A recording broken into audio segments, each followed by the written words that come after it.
practice.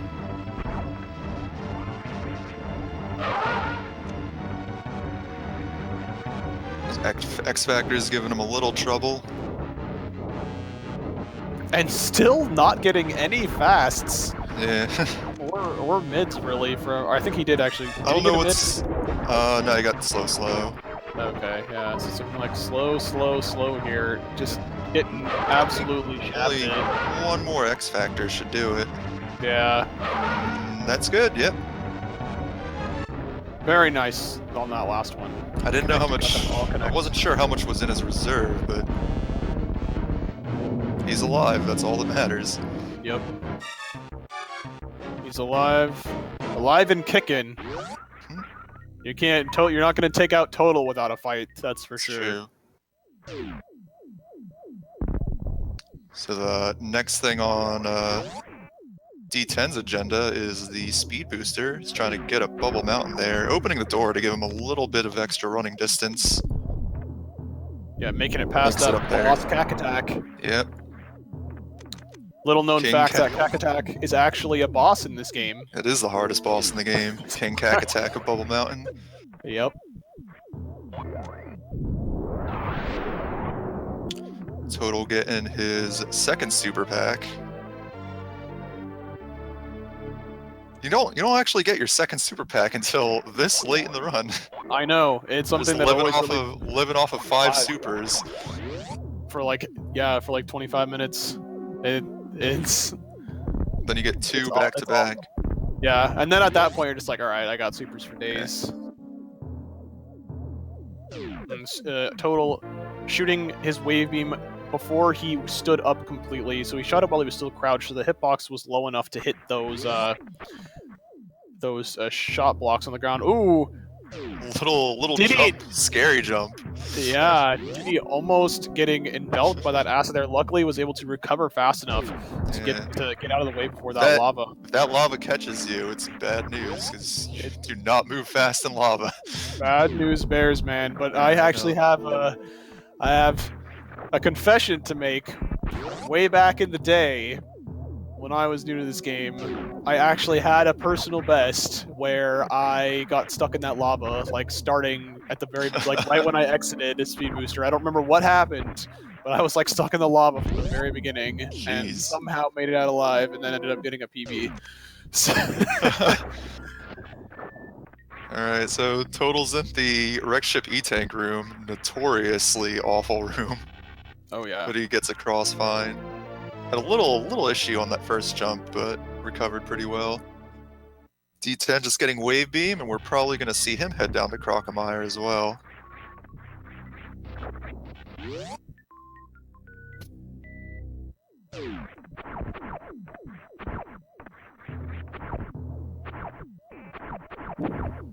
So now that the wreck ship E-Tank is out of the way, the rest of the route is, I would say, fairly safe. There's still a bit of danger that can be had. Ooh, it's getting beat up a little bit in that spike room. Yeah, it took like 160 damage. That's no good. Those platforms do 100 damage. It's a full E-Tank. Yep. And you want to try to have around, I believe, you want to. I think you used to say 225 for the Gauntlet Spark. Yeah. I don't know how much you would want to have by the ship. By the ship, you want to have approximately like 300 to do the spark up there. But then if you do that, you're not going to have very much health to take damage in the Criteria Powerbomb room. Total unloading, needing quite a few missiles to kill that atomic. Good thing this is 100% and vulnerability. Because you've just got missiles for days. Yeah. And then that the Shine Spark didn't quite kill the Key Hunter there. Yeah, what happens there is the Key Hunter has how much health does it have? Like quite a bit of health. Not even a super kills him. I think he has like 400 health, I believe. And Shine Sparks do 150 damage per frame. So what happened there is he actually was only hitting the Key Hunter for 2 frames and not 3. Yeah, so that's why he was able to pass right through it. The Key Hunter's hitbox actually is just as wide as Samus's. It's only about 1 tile wide, even though the Key Hunter is like his sprite is like 3 tiles wide. So that's why that it seems like the Shine Spark should persist for more than 2 frames sometimes in that hitbox. But thought D10 was gonna try for a little spike suit trick yeah, there. I thought so too. Out. Yeah. So at this point, Total is like 100% going to need to refill the ship. Absolutely. Even if he has 100 in reserves, which I don't think that he does, he would not be able to do the Gauntlet Spark, and it would still be faster to refill the ship. D10 accidentally gets a Goop Spark there, but then recovers nicely though. Yep. That Shine Spark actually is a little bit trickier than it might seem. Your window for activating that spark is not very wide. You have to activate it low enough so you don't bonk on the top where the door was, but also high enough so that you don't bonk on those vertical platforms. Yeah, that little floating island is higher than you'd expect. Exactly. It's higher than you would expect in combination with the fact that the bottom of your Shine Spark sprite hitbox extends like beneath your actual visible sprite, which is aggravating in many cases. So Total's sitting at 74 health entering the statue, which is higher than 69. You need I think it says it takes 40 health to do the spark to the reserve tank. There was one run where I had exactly 69 health at this point. Started my spark from just standing from the bottom and sparked straight up, and it took me down to exactly 29. So you need exactly 40 if you stand at the bottom. But if you jump up and wall jump a couple times, you can save a little bit of health, take it down to like 30 or 25 energy that it takes. For those curious why we're saying 69 when it only takes 40, Shine Sparks automatically terminate once you hit 29 health. Even if you're in midair, you just instantly stop. Yes, exactly. And so that's where that number 225 comes from for the Gauntlet Spark. Yeah, you see Total. He does a little jump there to save a little bit because he does need to survive the trip back to the ship. Now, he does have reserves, but I still have not seen how much exactly he has. It's really unpredictable. Like, it depends on how much you farm. It depends on like what kind of drops you get after you pick up the high jump E-tank. He farmed a lot, but he was at low health, so it just went into his health pool.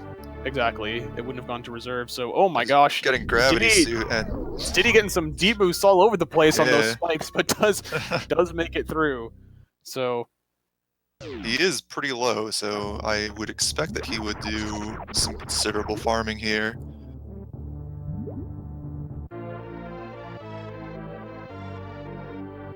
Yes, Diddy did get the parlor missile. He got it, or the pantry missile, excuse me. He got it before he got grapple.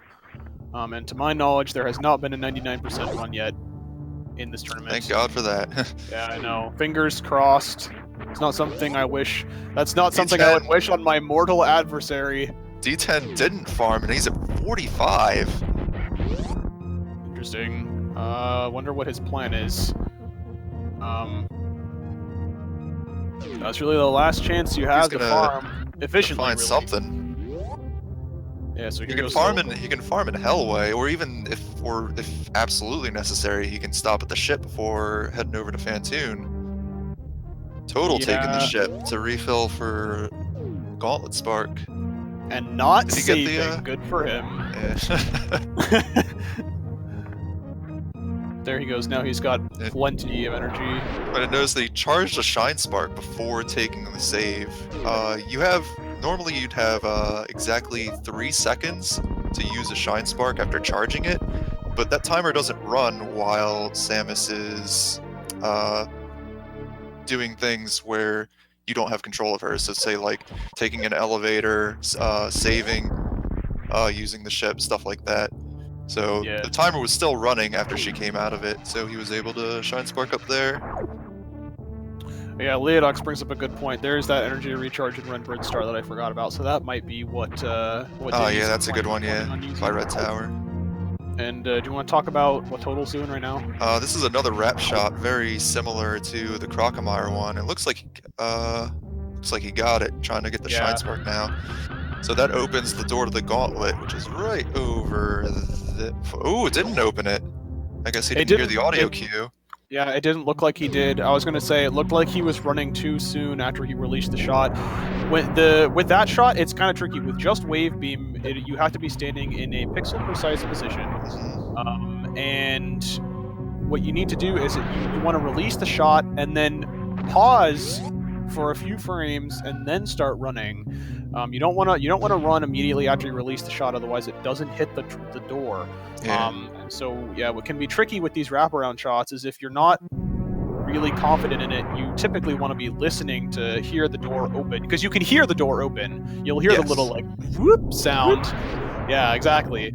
You'll hear that sound and you'll know that you got it, but I guess, I don't know, Total might have misheard, because sometimes it can be difficult. I can give him the benefit of the doubt. It can be difficult to hear over the other sounds going on, like the background music and other things. So it can be difficult to hear. But here's the gauntlet. Yeah, Total being really safe getting in the middle there. Shooting at the top 3 rows of the shot blocks and leaving the bottom row so he can make sure he lines up right in between the gets them both just fine. D10, as Leodox was saying, did take the energy refill at the bottom red tower, and also on the way up he power bombed all the rippers to make the climb a little bit easier for him. Yeah, that's a good strat to do if you're not comfortable with getting past them. Yeah, well, what it looked like he did was something I used to do as well when I was not as comfortable getting up through there as well, is I just always had powerbomb selected just in case, and I would attempt going up red tower, and if I failed, I would just morph as I fell down, lay the powerbomb, kill them, so I could just go straight back up really quickly. It's just it looked like that's what he did as well. That he just had it as a backup there. Yeah. D10 taking a couple hits from the side hoppers, but his health is still pretty good. Yeah, energy refill. Yeah, getting that full health energy refill, even taking those hits from the side hoppers, is not a huge problem for him right now. Didn't fall into the Di10kong trap. Total. Yeah. Clearing those blocks. I guess that's another one, in addition to the other 3 missiles that we were talking about that can waste a bunch of time. That one's not so many. That one's not. It's not as bad. It's still I think about a minute or so, maybe a little less than that. I would say yeah, maybe more like 35 to 40 seconds, maybe. Yeah. But it's still, yeah, obviously it's still a large chunk of time, but comparatively it's not as bad. This I like to call the deboost tutorial room. Deboost tutorial. Exactly. It's a good name. Closely followed by the wall jump tutorial room, where you get your 101th item pan. 101st item pan. 101th, dude. Yes. That's what I'm gonna call it from now on. 101. Yeah, that is right. That is the nailed it. That is the 101st item fanfare that you do here. Well, I mean, technically it's not the 101st, but it's the additional one that I was mentioning earlier. I'm talking about killing the animals. Not even the Di10kong set up that pitfall trap for you. The Decora has his own trap right over here that Total manages to clear. But if you just speed boost all the way through that hallway, you just fall for what seems like forever. And then you have to shine spark your way out. And it's literally forever. You're literally falling forever. It's basically awful. It's a long way down. And a long way back up to... I fell down at once and I died of old age. Of old age, dude. Well, glad you came back to life just for this commentary. I got better.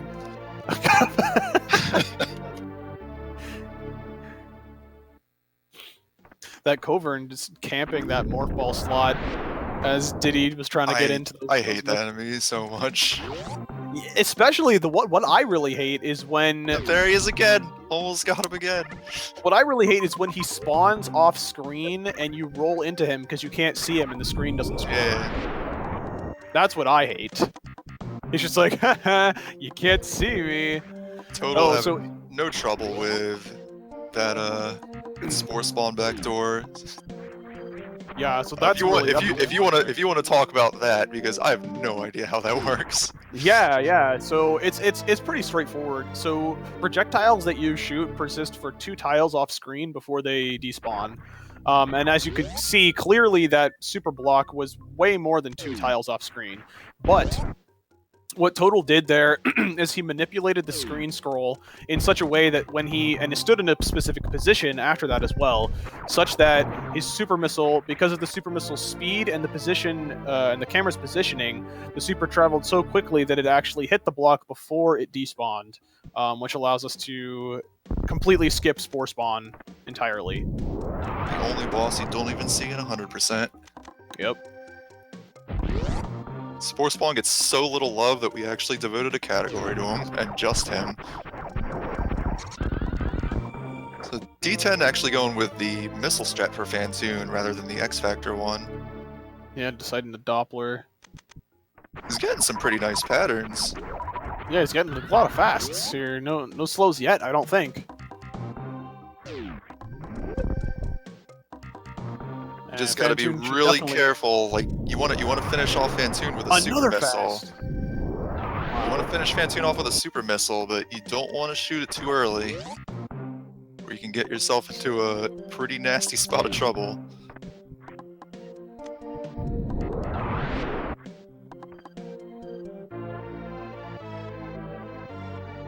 Yep, that was just fine. Oh, so did Total... He skipped the Sidehopper tank. Above Spore Spawn Supers. Did he?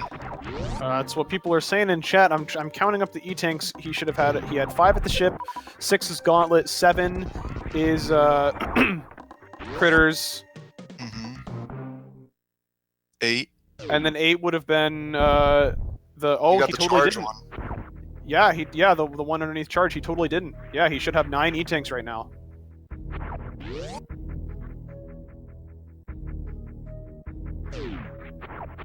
I hope he becomes aware of that.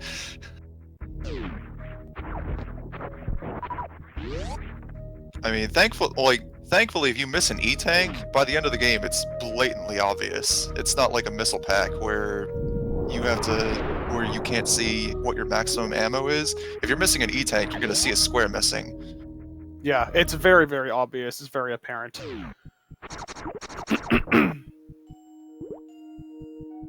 So I guess it's just a matter of time before he realizes that, which I probably think it's not gonna be until he hits Blue Brinstar, or maybe once he gets into Lower Norfair and he starts to think about it, because then you can kind of already start to tell. You're like, it becomes more concrete about how many E-tanks you have remaining. Like after you grab Ridley tank, you got 2 left. That does make this interesting, because this could be what lets D10 catch up after that Kraid death. Exactly, and I mean, it was so early on. It was maybe like 10 or like a 12, 13 minutes. Yeah. So, and depending on how soon Total realizes, how soon he realizes which one he skipped, which is another problem. You have to think through your entire run, all hour and 25, however long it is at that point, by the time you realize and think, okay, which one did I completely skip? And it could be really hard because you know the route. Like I know Total, he knows this route, and like it can be tough thinking, okay, well, what actually did I miss? And you could think that you picked up something when you actually didn't, and that's happened to me a lot too. When I've gone back and tried to think, what did I miss? I've told myself, oh yeah, I collected that item, but I really didn't. Yeah. Okay. So it looks like Total knows that he's missing a tank, and D10's having some issues with this E-tank room. This is a really tough room to execute properly. And again, he's low health. He has reserves, but I'm not sure how much exactly. Okay, he makes it fine though. Total getting the crab supers hidden away in that little tunnel. Probably trying to...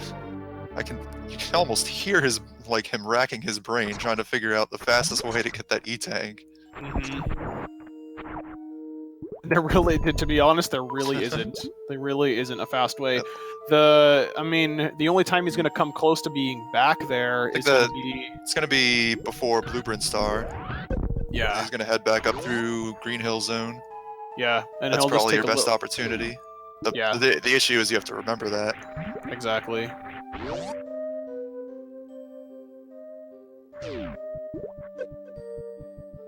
D10 having the same issue as Total in that spike room on the way back, taking a couple hits, but it's making it out fairly okay. Just has to be if you... Oh, falling off the stairs. Thought he was going down for a second.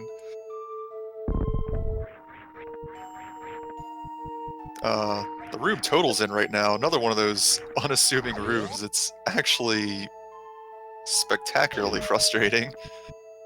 Particularly those little blue bugs. Mm-hmm. Major nuisances. Exactly, yeah. So after Total grabs these supers and missiles, he's going to be heading up to Botswoon. And then to Dragon. There's actually very little item collection on the way to Dragon. Yeah, just it's a very I believe just the one missile pack before the Dragon door. Yeah, it's a really fast technical part, and it's one of, like, I've said this multiple times, like, the Brinstar cleanup and the entire Meridia segments of the 100% run are definitely my favorite. They're not easy, especially Meridia. It's not easy at all, but it is definitely one of my favorite sections. There's a lot of it's really fast, really technical, really, really good looking if you can get it. D10 was really determined to get that Kago through the work robot, and that robot just was not having it. Those robots, man, can be really a pain sometimes. It took a lot of damage from that electricity. So it's looking like he's probably going to need to refill as well. Total's going to head into Botswoon.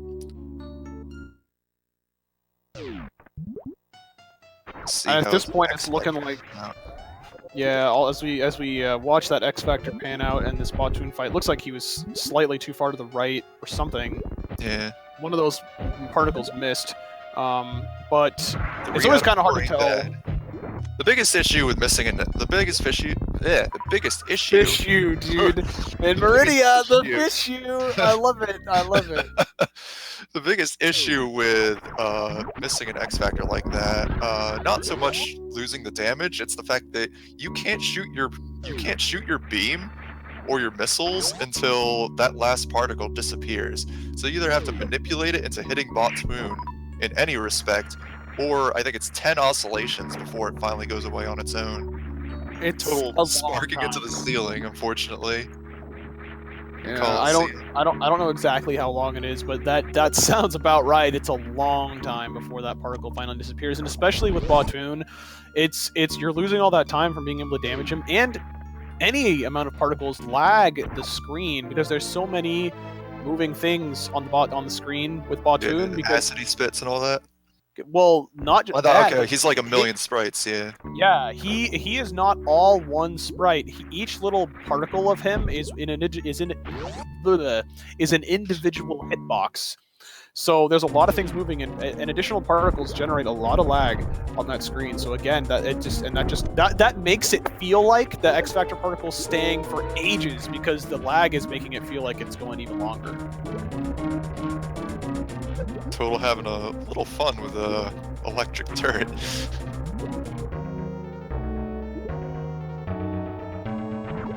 D10 crossing gauntlet. He's at 61. Yeah, that's what I was. He's gonna have to do a similar thing to what Total did, going up to the reserve. He's gonna have to do a jump or use his reserve tank. He's gonna need to refill the ship like 100%. Yeah, absolutely.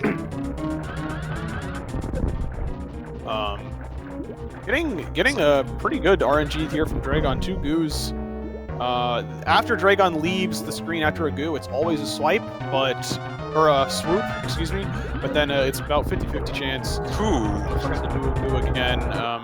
Nice diagonal. The kill on the diagonal. Yeah. Now that's not something you see every day. Normally you want to see shine sparks that are about through Dragon's neck, because that makes your Shine Spark stay the longest inside her hitbox. Again, like I was saying, to 150 damage per frame. Whereas diagonally, you don't really have as much control over it. So hopefully, Diddy jumps here. Please jump. Please stop He's sparking into the sparking side. into the wall. If he does not jump, he's not gonna. Okay. Oh, there we go. Okay. I Barely, guess he was sparking. Yeah, 29 exact. barely. I imagine he made was it with that sparking jump. into the wall. I imagine because Yeah, he was he trying to was. do the jump. It could be a little Yeah. tricky getting that. Yeah. If you saw what Total did though, he actually held angle down when he did the jump, and so that actually Right, prevents him yeah. from activating a spark if you do a stationary jump. Whereas jumping straight up or jumping with angle R will actually activate a spark instantly. Total having a little issue with the sand. I don't really know what his plan was there. I think he wanted jump to. up- I think he's getting Botsoon tank on the next trip around. Yeah. I guess it just. I think he was just stopped. trying to quick fall and it just Might kind have of been. didn't work out. Oh yeah, maybe. So Maybe it was his D-pad problem again. Who So in knows? regards to quick falling, if you turn Samus around just before you hit the sand physics don't affect you until the turnaround animation is done. So what ends up happening is you actually fall straight down the sand at normal falling speed, and you get your screen transition well before the sand takes effect and you start falling really slowly. Yeah, it's something turning around is something that we call an uninterruptible animation. Basically, if you're turning and anything happens to you, well, 99% of things will not interrupt your turn animations. Like if you get damaged while you're turning, you take damage and you gain invulnerability frames, but you don't flinch. You continue to turn. Same with quick drops. That's why quick drops work with like Kanzion said, with sand and also with crumble blocks. Yeah. You saw Total just do an unintentional quick drop there through the sand. But yeah, like he was saying, if you turn and then you hit crumble blocks or sand, you will continue to fall. You will keep your vertical momentum down in the downwards direction until you finish your turn. So the closer that you initiate your turn to the sand, the farther you will fall down the sand. So that's definitely what you want to do. And then, when you're falling down through the sand pits, morphing and unmorphing actually, it doesn't increase your downwards speed, but every time you morph, it pushes you down a couple of pixels. Yeah. Total playing around with grapple beam in the waiting room. So actually, something interesting that he's doing is when you grapple enemies, you can kind of see Shaktul there. He's stuttering a little bit, and that's actually shifting his position. And I believe it's actually a little bit slower to do so.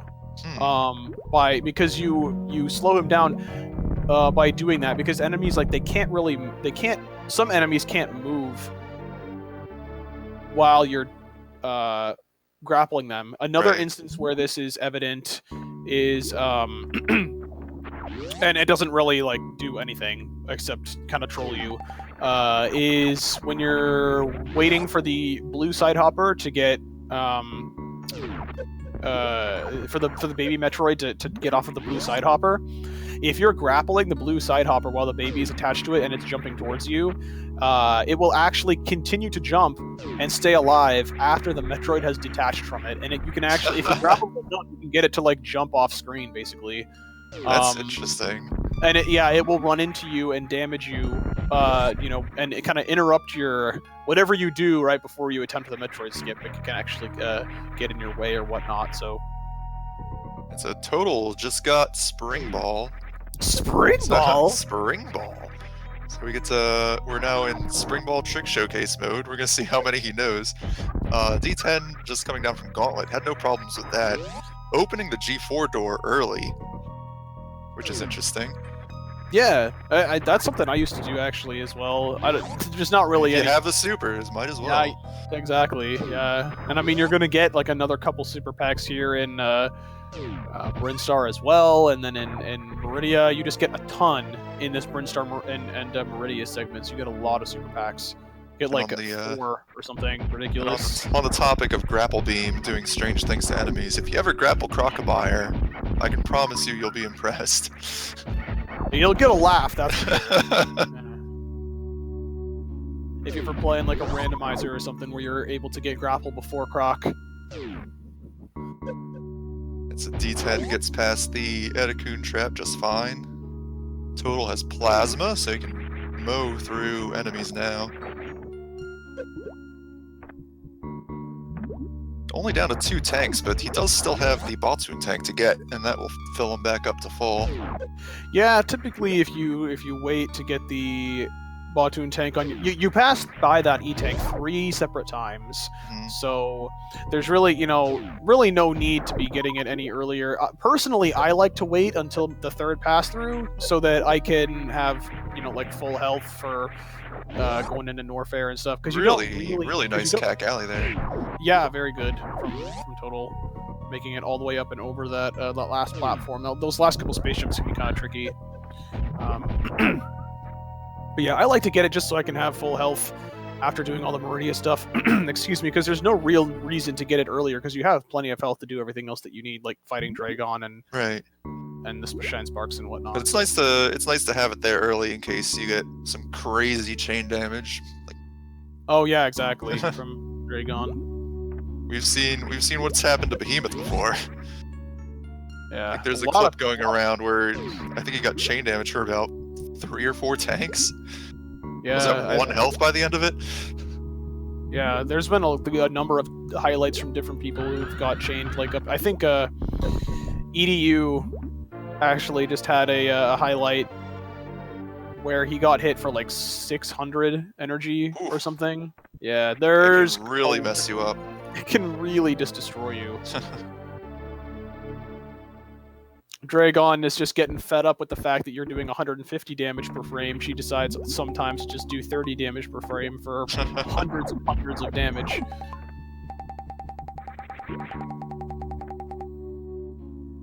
The Total's gonna grab these last 2 items in the sand pit, and then he's gonna be heading on down to... Well, there's a couple places he could go. I would imagine he's gonna go back to Crate's area to get that 1 missile pack that you need power bombs for. Another really obnoxious item in casual runs. Because there's really no way to tell if there's a missile pack in Crate's area. And D10 trying to get the Spore Spawn backdoor. Looks like he's doing the jump and move forward method. Can be a fair bit inconsistent. There, but he does. There get he it, goes. though. Yep. And decent amount of tries, but the fact just getting it and not having to stop and farm those little red bugs for super missiles is just infinitely better than That is true. The alternative. So, because those red bugs do not have the highest drop rate for supers, so you can be there for quite some time. But yeah, so Total should be heading on into Kraid, grabbing those missiles, getting Ice Beam, and then heading on down to Lower Norfair. That's exactly what he's doing. Yeah, let's take a look and see. Looks like Diddy is going up to grab this E-Tank. So he remembered. It's saying using supers. Side hoppers. I am gonna just supering them. the side hoppers to death. Yep. There he goes. You can open that gate and then morph ball just in time to squeeze under just before you fall all the way back down.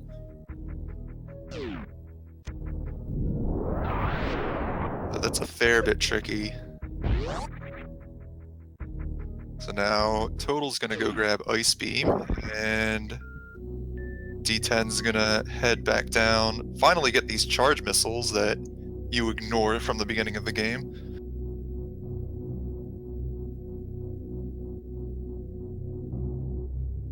And then pretty shortly he's gonna be on his way to Meridia.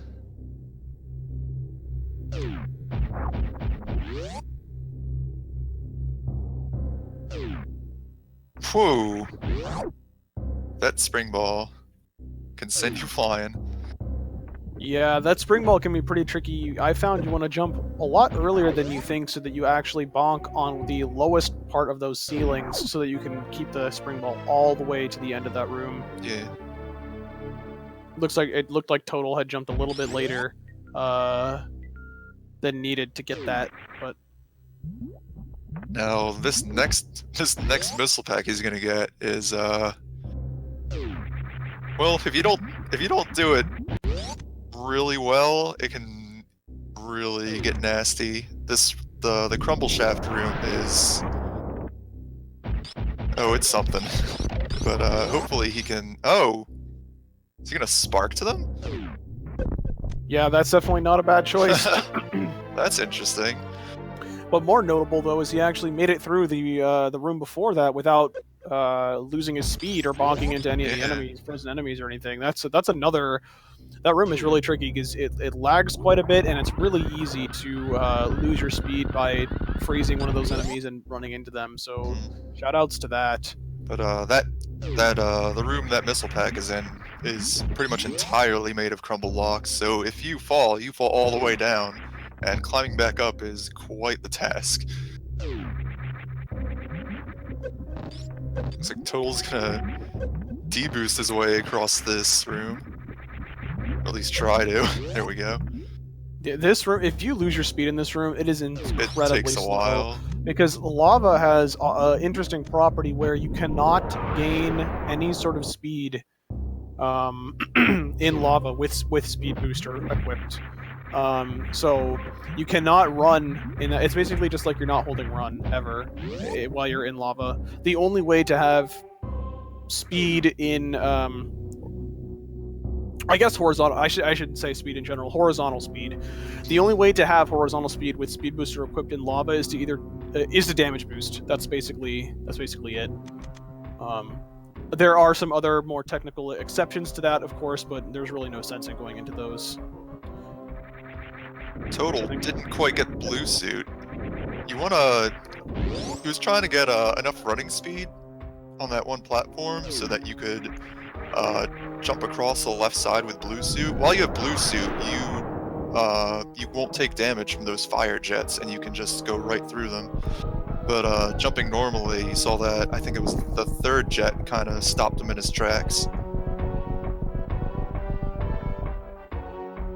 And now we got another pretty notorious trap coming up, which is the good old GT missiles. He has to be pretty. He's going in not in morph ball mode. He's got to be really careful with that floor. Okay, he's doing the spring ball strat. That's pretty safe. Yes, all you got to do is just hold jump, and you will never fall through there with spring ball.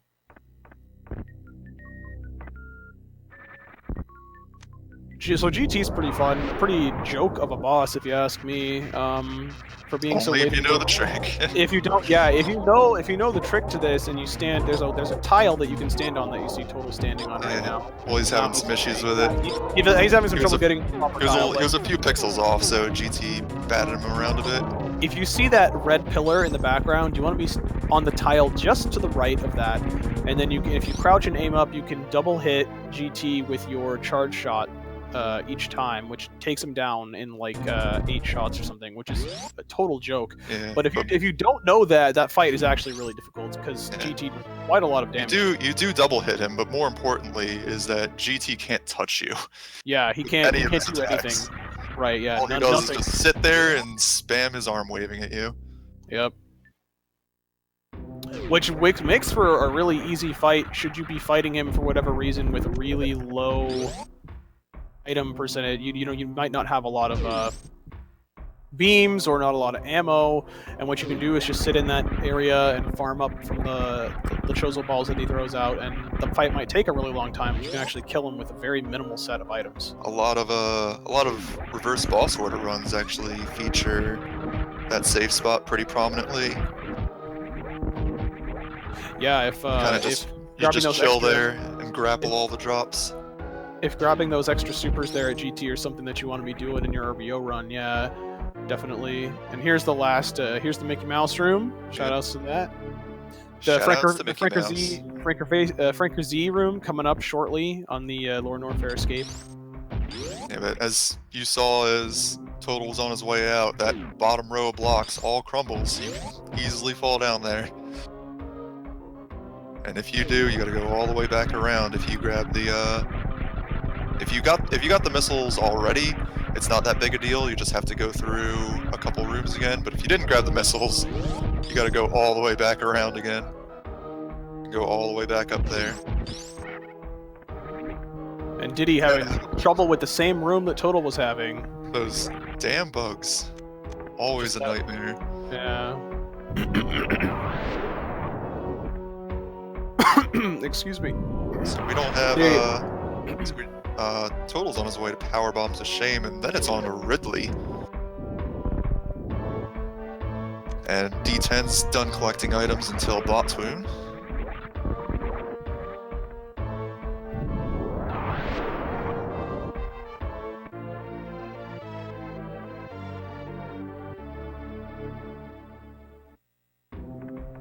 Now we're gonna see what Total wants to do for Ridley, because there's a couple things you can do. You can he's normally 20 charge shots, but for every 3 supers that you can put into him, you skip 2 charge shots.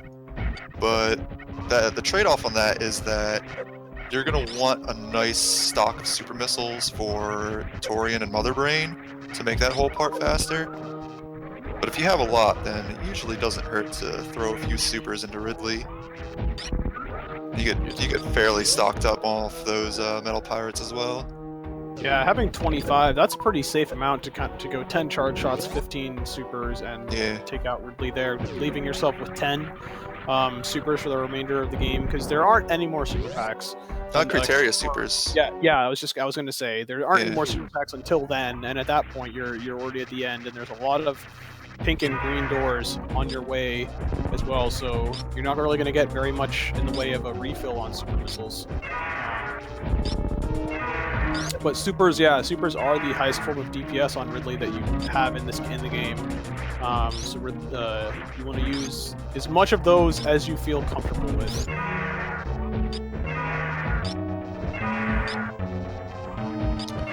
Botswoon going down on D10's end was using that safe corner in the bottom left.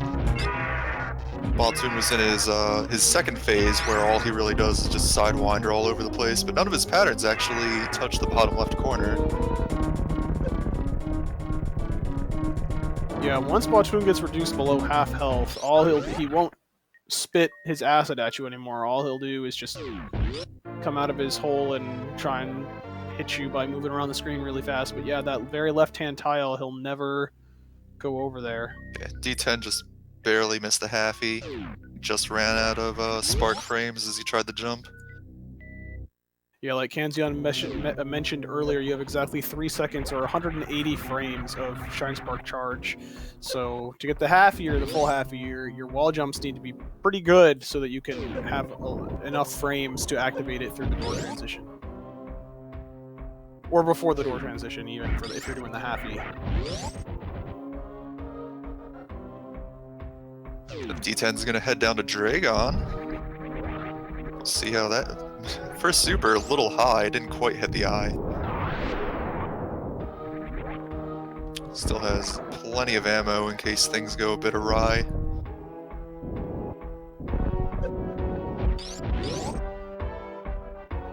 If things go awry, he has bigger fish to fry.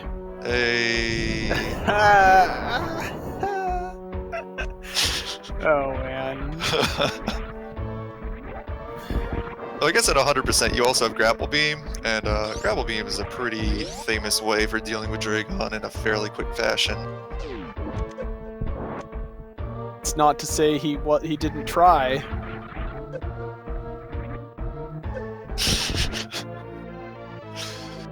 Oh dear, how did I get involved in this? Oh, how the time goes by. Total getting his Just what would be his second to last energy tank, but we had a little mishap in Pink Prince Star, so he's gonna have to take a little detour back there to grab that one. Yeah, so his last two E-Tanks are going to be the one that he missed that Kanezion said in Pink Brinstar, and then the one in Blue Brinstar, and then he'll have all his E-Tanks.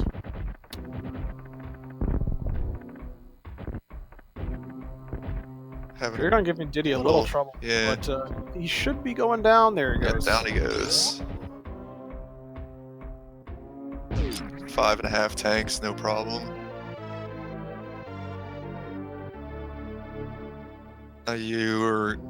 Okay, he got some nice super drops there. You gotta be kind of careful with your super count after Dragon, because there is a super missile door that you need to open going up to Plasma Beam, and there really isn't much that drops super missiles on the way. So you really want to be leaving Dragon with some number of them. Yeah.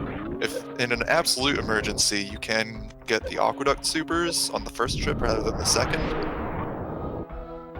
But to be honest, though, like, it's only faster to get it on the second trip if you're gonna do the spring ball strat, yeah. Exactly, if you're gonna do the spring ball strat. So if you're not even gonna attempt the spring ball strat, it doesn't matter if you get it on the second or the third time through. Yeah, who knows? D10 might just miss 5 supers into a door. They could come in handy. So like he's in the most extreme cases. Yeah, he's pretty good. There have actually been times where I haven't paid attention to my super count, and I fought Dragon, but used a bunch of supers, ended up with like 0, and then got to the Meridia Tube and had 0 supers, and there's not a whole lot you can do about that at that point. You're just kind of screwed. D10's gonna grab the E-Tank first visit. Well, technically second visit. Yeah. Total getting the last reserve tank of the game, with complementary missiles to go with it.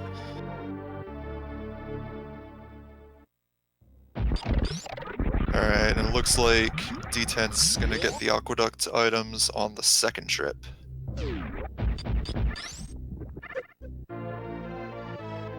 Oh! Total getting the bubble missiles on the way out as opposed to the way in. I didn't even notice that. Yeah, slightly slower to do it that way, but I mean, as long as you got everything, I think that's what he's mainly concerned about now. It's just not forgetting anything else.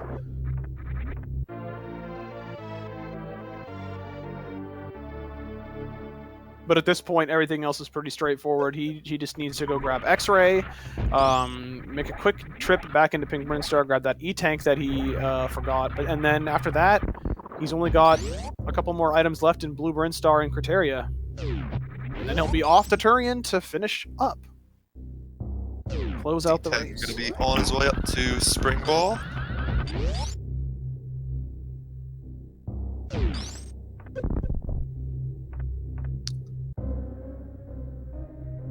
I didn't even notice the Shine Spark from Total there by accident. Did he get knocked down by the? I think he accidentally charged going through the Frog Speedway.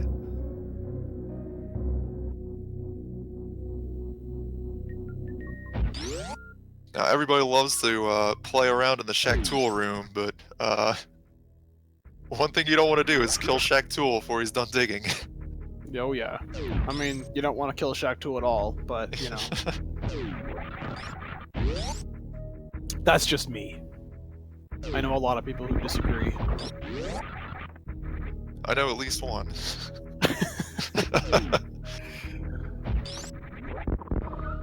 We're gonna head up to X-Ray on Total side. Had a little trouble getting up there, but he should be fine. And Spring Ball coming up on D10's end. Total not taking the spike hit to get some extra running speed. That's perfectly fine. It is faster to do so. And then supering that gate there. Interestingly. I thought it was just a missile. Was that really a super? It was a super. That's great. Just show that gate who's boss. Alright, so we're coming up quick on the moment of truth to see if Total remembers to get that energy tank. Mm-hmm. So he's heading back in that direction.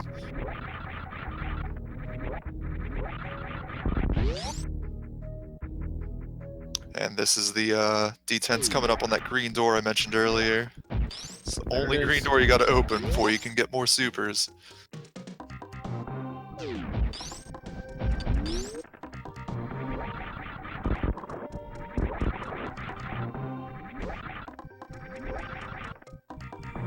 Now, okay, he does remember. Now, did Total powerbomb the door on the way down? I think you did. Okay. Well, we'll see if that worked out for him.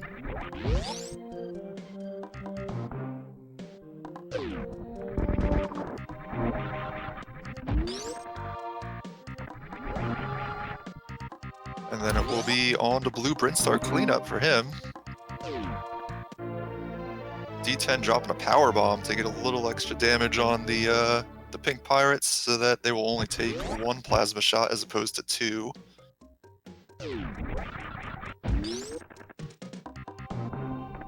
Little issue Yeah, with the one on the wall, but Yeah, the ones on the wall actually are the ones that take damage from the power bomb. The ones that stand don't actually take the damage from the power bomb. It's really interesting because technically it's a different enemy, and I guess the ones on the wall. I don't know if it was intentional by the developers to not to give them vulnerability to power bombs. The ones on the walls, but I don't know. It's interesting that they're the only ones in that case that take damage like that. so Total's back on track. Got the energy tank he missed. Grabbing his final power bomb pack.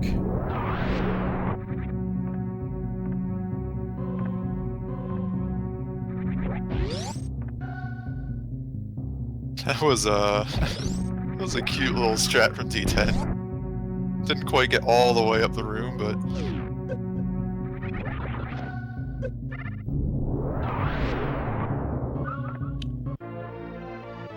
didn't quite see if Total got the right tile, but there's a specific place you can place your power bomb in that room. Yeah, you got it. Where it will open up just enough blocks so you can get up that shaft pretty easily.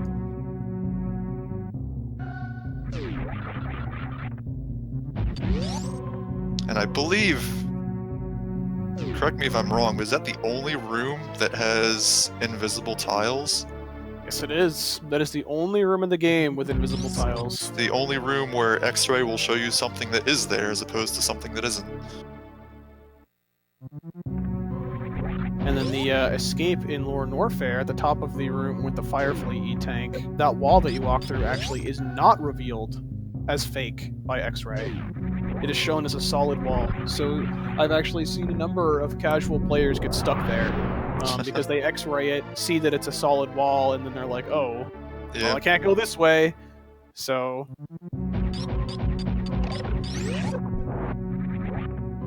one of the many perils of Ice Beam, freezing an enemy and running into it just takes all of your speed away. Yep. That was weird. D10 ran into a snail shell and just got a ton of lag.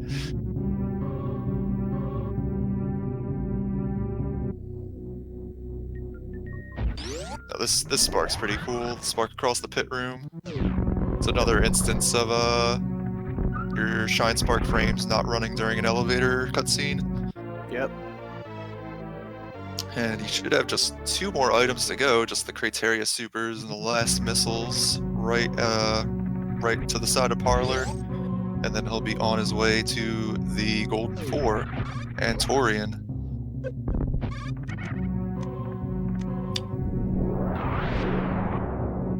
You gotta have pretty nice timing for this one. Oh, he's gonna do this method. He's not even gonna use the Ice Beam.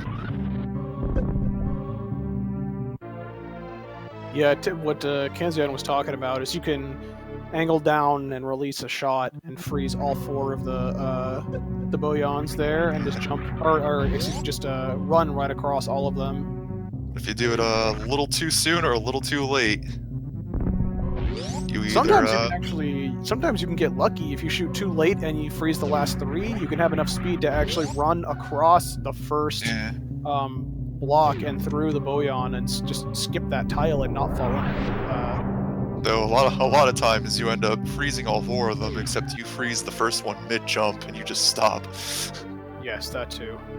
That's probably the most annoying. And there it is, Total grabbing his 100th item. And he definitely isn't missing a missile pack, because he is capped out. That is for sure.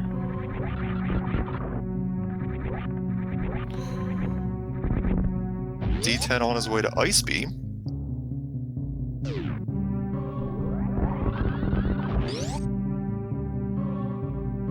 Having some trouble with spring ball jumping. Oh my gosh. That A lot of trouble with spring ball jumping. That Namahe is trolling him too, Yeah. though, knocking him out of position as well. But it makes it up there for sure. Total tried to spark into Chi 4, but didn't quite work out.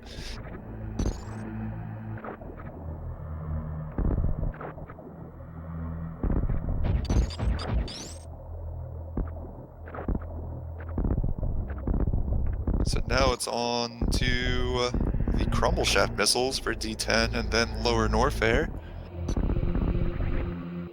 We're gonna see how he handles these booby traps coming up. Didn't get the door open in time, so okay. He pulled himself back just in time.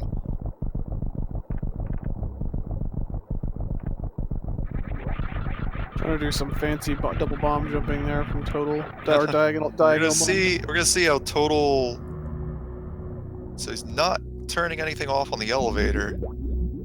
Let's see if he does so later in Torian.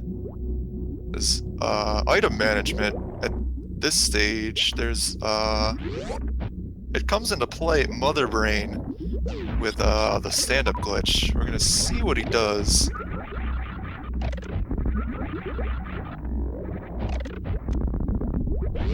Nice drew 1.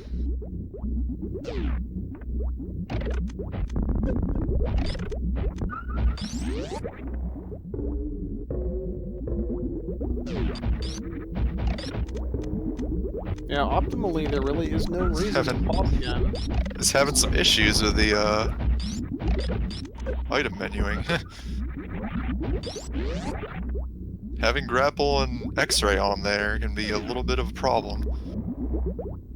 Looks like he's gonna do grouping for room 4, get them all together.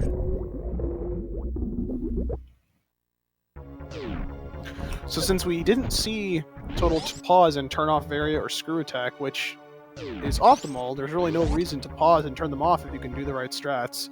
Right. We'll be seeing or 2 different types of Zebetide skips from Total. You can't do the standard one that a lot of people do because you spin and Here we go. removes your invulnerability frames. Oh. Turned off gravity or turned off Varia and Screw Attack right there. Never mind. Never mind. Wild gets trolled for the 2nd time in 2 days. I know, dude. He tried for the Metroid skip, but got grabbed on about like the 3rd jump, I think. It was a good attempt. Yeah. He got stuck. He hit one of those. Yeah, there's a lot of stuff that can He knock hit one you of out those of it. beamers on the ceiling. Yeah, Did face right though. He did face right, saving a couple frames there. 45. Now we're gonna see what he does because there's a couple things he can do. The safest thing is to just refill. He's not doing that. So we're gonna. I guess he took a look at how much reserve energy he has, and I think he's happy with it. Yeah. So what we will be seeing is a crystal flash. Yeah. That does mean he has to be. Okay, he's using missiles on this door. He needs to be careful not to use more than. That might have been. I don't know if that was an intentional hit on the Rinka, but I would assume I guess that it would be, yeah. So that he can know how much he needs to damage himself before. Right. He can just take hits from Mother Brain and then stay acid as well. Just so long as he has at least 10 supers. Yeah, he has to be careful with his super count. Okay, stops at 11. That's pretty safe. Yeah, it's safe there for sure. Now he's got to get down to 50. Yeah, he's got to take some damage from Mother Brain, get down below 50, Or, okay. and then That was a little activate- scary. He was at 59 for a bit there, so I think if he took a double hit, that would have been death. That would have been death. Sometimes Mother Brain likes to hit you twice at the same time. Crystal Flash goes off pretty well though.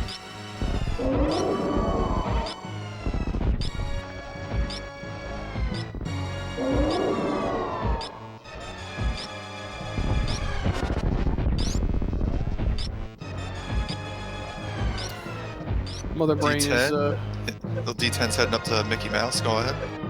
Yeah, I was just gonna say Mother Brain at 100% is pretty much a joke. Like, I think that's one of the problems that I have with this game is that like when you're fully powered, like the final boss of the game is super easy.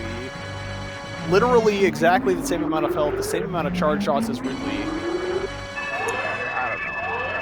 But either way, like this game is just so great. Oh, you see D10 there. Yeah, Take being definitely very avoids. not to hit those couple blocks. Nice stand up from Total. Under normal circumstances, Samus would be on her knees at this point, but some cute energy manipulation. Just has to yep, okay, stayed in the air during when the baby detached rather. Now he's gonna get some free shots in on phase 3 before it even starts. Yeah, once the brain fully turns that gray color, that's when you're able to start damaging her in her third phase, as it starts to keep track of her health. So all of these charge shots are doing damage towards the third phase, reducing the amount of hyper shots that you need.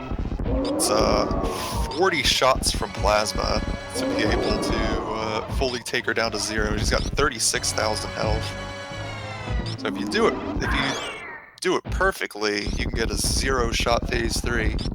Just got to be really careful when you're shooting and when to hold it back, because you can essentially soft lock the game.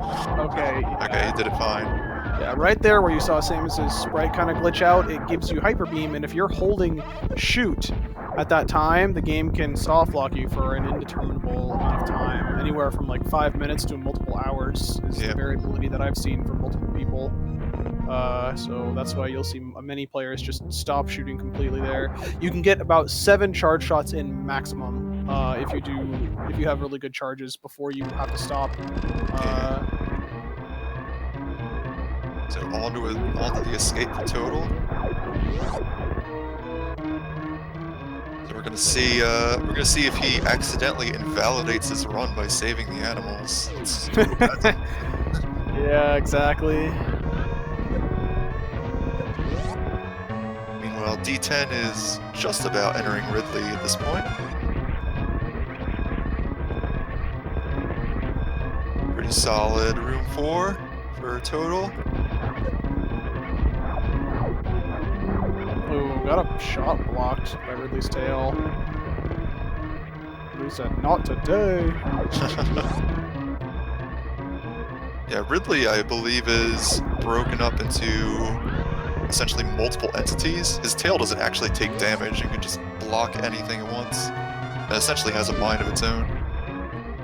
It really does. Alright, what's Total gonna do? What's he gonna do? Oh, yes, he made the right choice. Yeah, I wasn't expecting him to save the animals. So, Total finishes with, on his screen, it's a 1:32:07. I'm not entirely sure what his SRL time is. Yeah, we were having a little bit of trouble logging on to the IRC to get in the race channel. So, as far as what we can see, his timer says 1:32:07. The race, the tournament. Yeah, SRL time is a 1:32:11. All right, yeah, and so that is the time that the tournament goes by. The tournament always goes by the SRL race time. Excuse me, sorry, I'm just losing my train of thought there. But congratulations to Total, coming out with a win here. We can't congratulate him yet, Oh, that's true. Okay, there's that's still true. some Okay. credits to watch. That's true, but assuming that he did get 100%, which I do believe that he did, he did go back and grab those items that he missed. That is true. We know he had full maximum missiles, which is the next most likely thing that you could miss. GG to him, taking out a win in his first of 4 races in the group stage. I would say 99% of 99% runs are because of a missile pack. Unless you're Oats and Goats, where sometimes you can get like 96%. This did happen. One time. Yeah.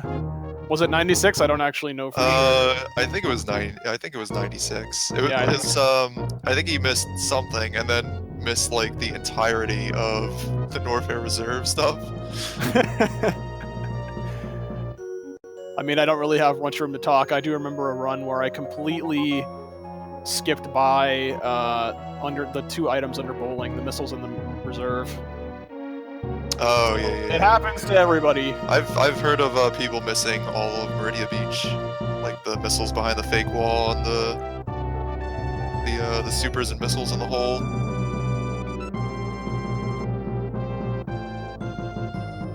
So Moro, if a player has not saved, which Total did not, it would restart him back at the ship at the very beginning after he escaped series, so he'd have to go through the entire run again. That is true.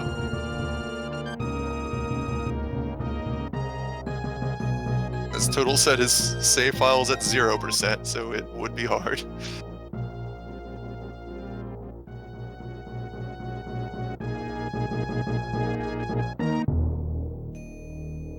D10, I was gonna say just about out of Lower Norfair, and then remember that he still has a few things to grab. A couple more missile packs, one of which he just got, another power bomb pack, and then he's free to leave.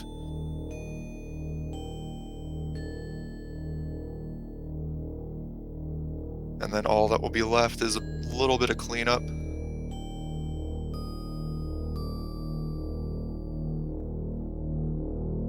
There's those power bombs. Moment of truth for Total over here.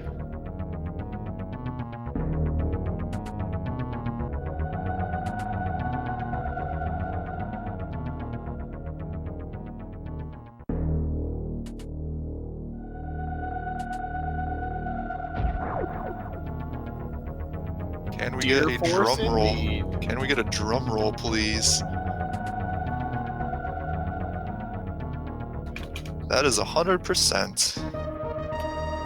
There we go. Now proper. Now we can congratulate Total for winning his race. Exactly. Yes.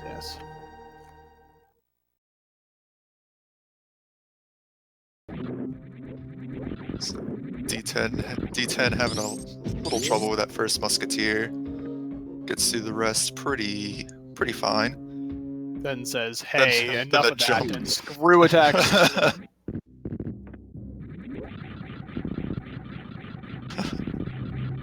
Total saying exactly 1 hour game time and 100% as it should be.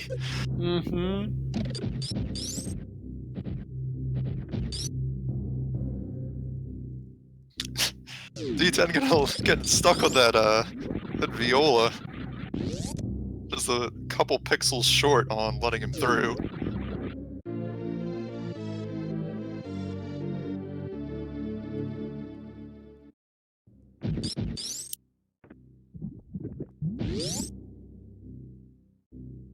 Bubble Mountain cleanup is probably one of the more technically difficult parts, in that Bubble Mountain is just a really awkwardly shaped room. There's little height changes all over the place that you can never really get any sort of running speed on, so you're mostly just jumping around.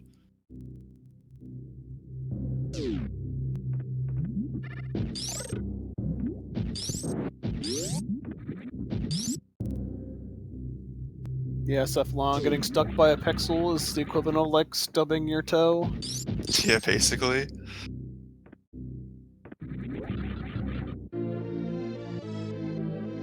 Or hitting your head on a ceiling light or something. Samus effectively hit her head there. Yeah.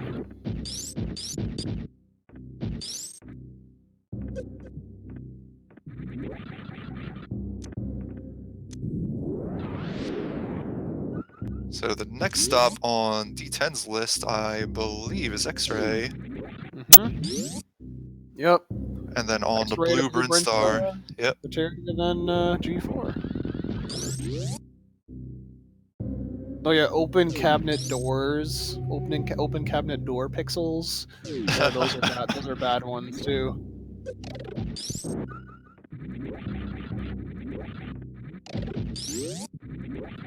Having some trouble getting up the business center. You'd be surprised how many rooms in this game have affectionate community names.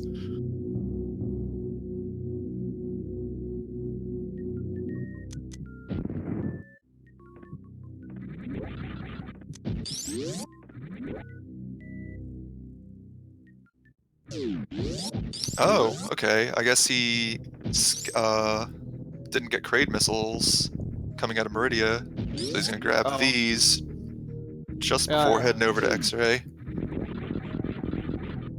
I missed that.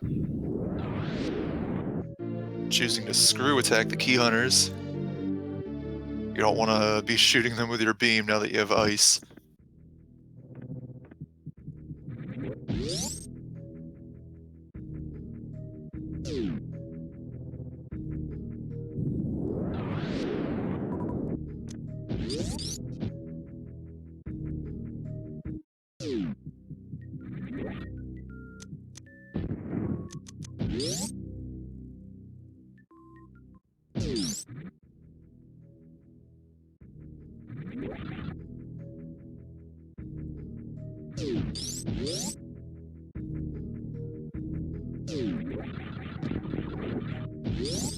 So looking at his ammo, we know that he's definitely good on E-tanks. I don't think he missed anything along the way. I don't think so either. Ooh, had a nice jump coming out of the door, but accidentally broke his spin.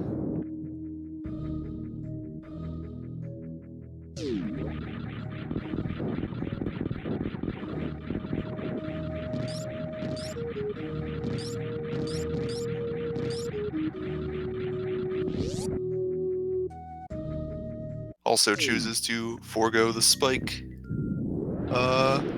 speed buildup. Gets X-ray just fine. Something fancy you can do there. What's easy is you can just fall on the spikes, build up your speed, and go a little bit faster. Ooh, What? his power bomb triggered that far right gate. He had to shoot it back down. But something funny you can do is if you unmorph on the very last frame of your invulnerability frames when you take damage on the spikes, you actually can keep all the speed that you had and start and continue to build it up even more. So that would be the fastest method across there in this route.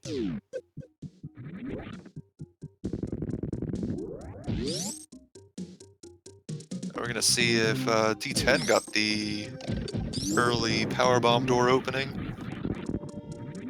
He's heading up there right now. Lost a little momentum on that wall.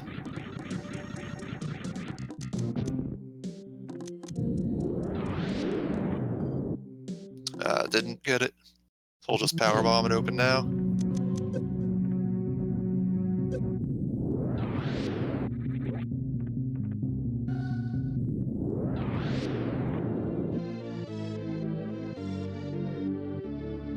Getting boosted backwards by that power bomb explosion.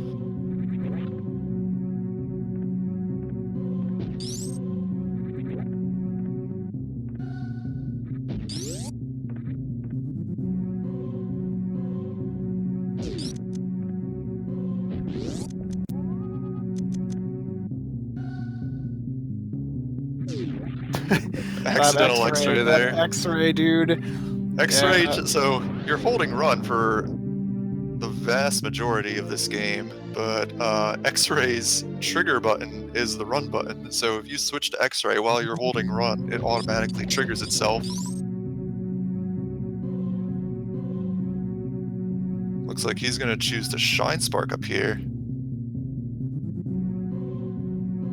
Can't seem to get a charge going though. There we go.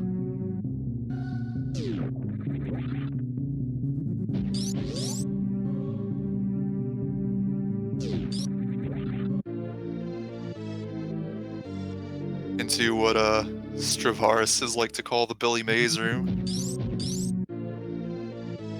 The extra missile pack on the floor. As if Billy Mays wants to say, but wait, there's more.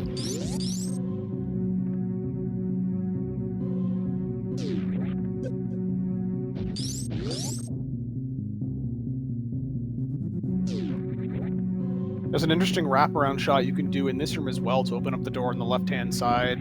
Did hear about that. But it doesn't look like Diddy's doing that. But it, It's pretty tricky.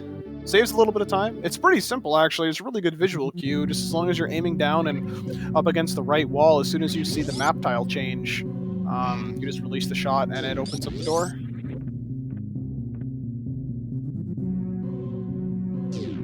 And we're gonna see if he goes through the pit room spark. Doesn't look like it. Just gonna take the elevator. Yeah. Keeping your speed and screw attacking through the pit room can actually be kind of tricky, because your space jumps can be really on point.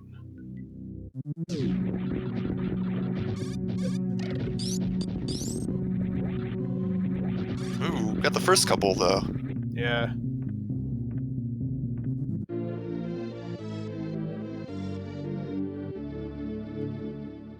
Not much of an issue going through there though. Now it just has 2 more items to grab, Criteria Supers, Final Missiles.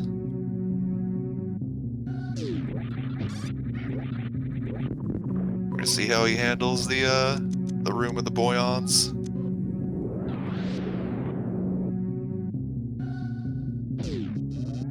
Looks like he's gonna do the charge shot method to freeze them all. Did it just fine.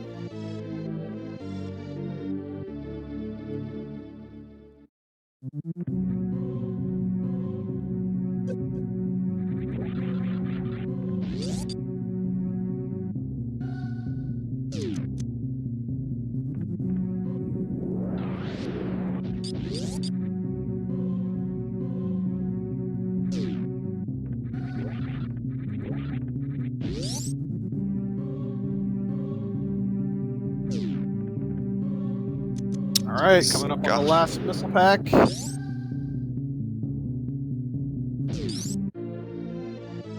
And that should be 100% for him.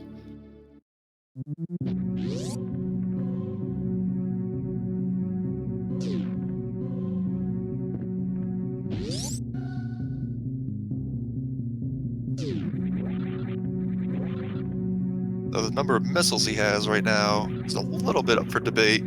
186. We're gonna see how many he gets from the Metroid, see if that goes up to 230. But as Wild and I say, we're pretty sure he hasn't missed anything.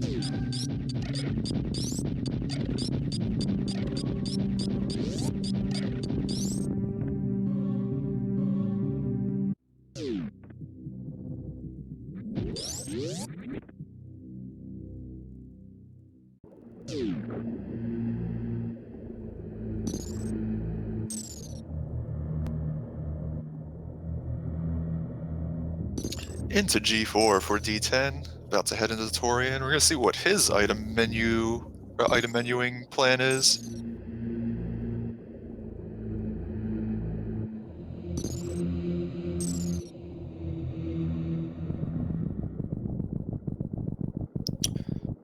I believe it's what, half a second faster to do it on the elevator? It's about 40 frames, I think, to pause on the elevator, yeah, because if you pause and then hit the elevator, Samus will activate the transition sooner, as her feet hit the bottom of the screen as opposed to her entire body going past the screen.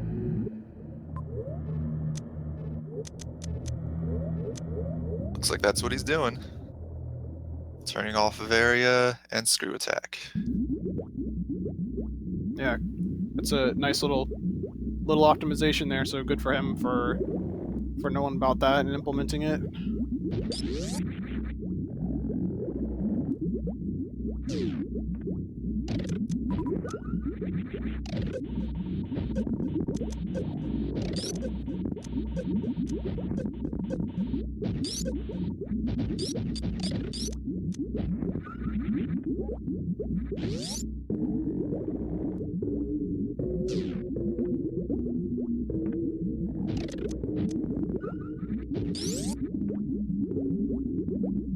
First 2 rooms go by fine.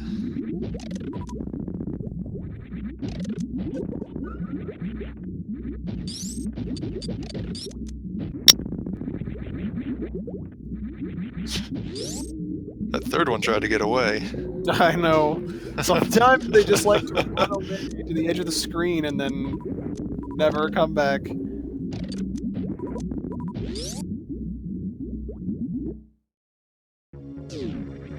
So 15 supers. Not really a concern for ammo and 100%, but it does play a factor if you want to do the crystal flash method. Because you do need 10 of everything, so you want to save enough ammo for that when you're fighting Mother Brain 1.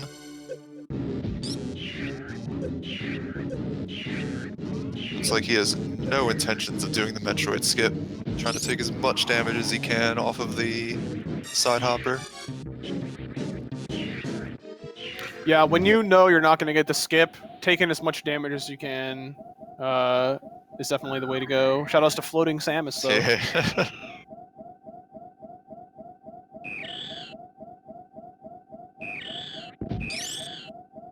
So we're gonna see if he wants to do the crystal flash or take the refill.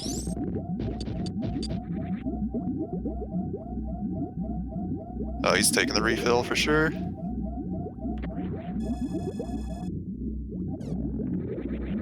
Being pretty careful not to accidentally refill his missiles.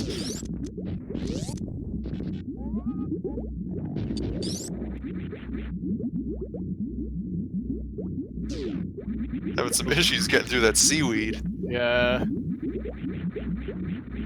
Again, yeah, utilizing item cancel in 100% is really helpful, and that is like a prime example of why.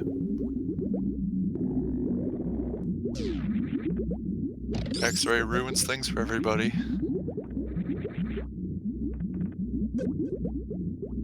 Nice Zeb skip though. Very good. First try. Yep.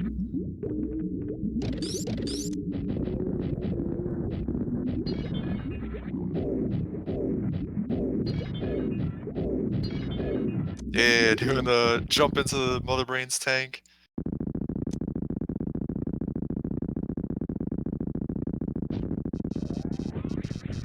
On to round 2.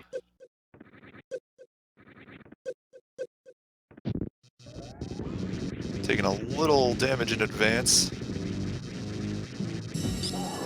Since once this phase is over, if you want to do stand-up, you gotta be at around 700 to 800.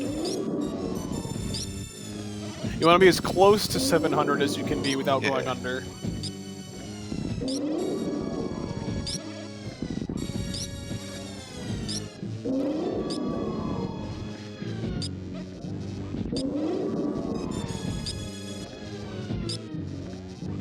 Taking a lot of damage, but not really much of a concern yet. Yeah, I mean, you don't want to be taking damage during the fight, even though it seems like, oh, she's attacking me, might as well take damage, I have to take it anyway. It delays your charge shots, so you don't want to take damage until you've actually until you've killed her, until you finished Mother Brain 2. Then that's when you want to take your damage, because again, like it delays your charge shots, which slows you down. Normally, your beam charges up in 60 frames, or 1 second.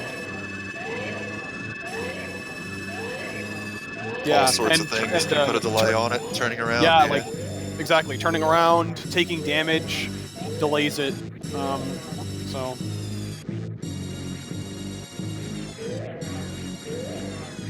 staying airborne.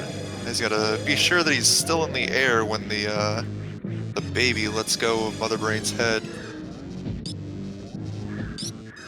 Okay, he should be good now.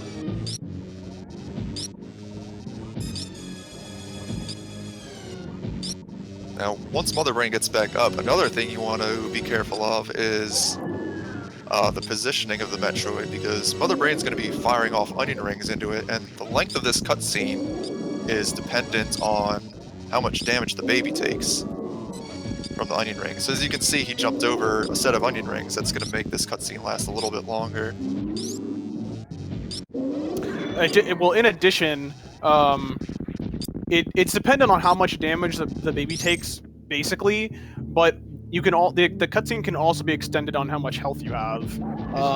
Like if you're, it's not really something that happens in 100%, but like if you're playing like a randomizer or something where you get like a bunch of E-tanks that exceed 14, Mother Brain can do enough damage to quote-unquote kill the baby, but it won't detach from you until it completely refills your health. So Mother Brain will just shoot onion rings, but they won't actually leave her mouth. So that can also extend the cutscene a little bit there too. Alright, so we're into the escape for D10.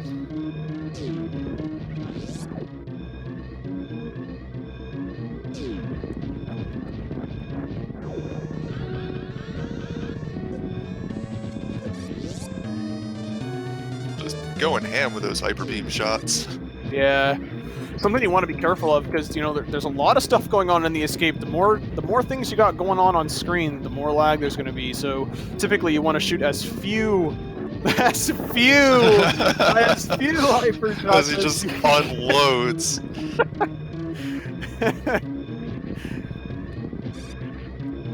The way he started off that room 4 looked like he was going for a pacifist run. Yeah. I was a little afraid he was going to hit the door there. That was like a pseudo behemoth spark with a little jump at the start. Yeah, interesting. I haven't seen that before.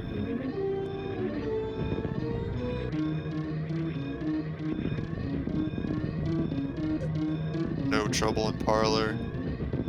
Oh no! Why are you morphing? No.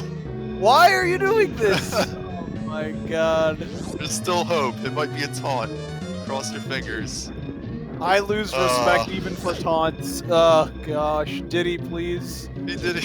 Please. The door didn't even open. Why, dude? The door didn't open.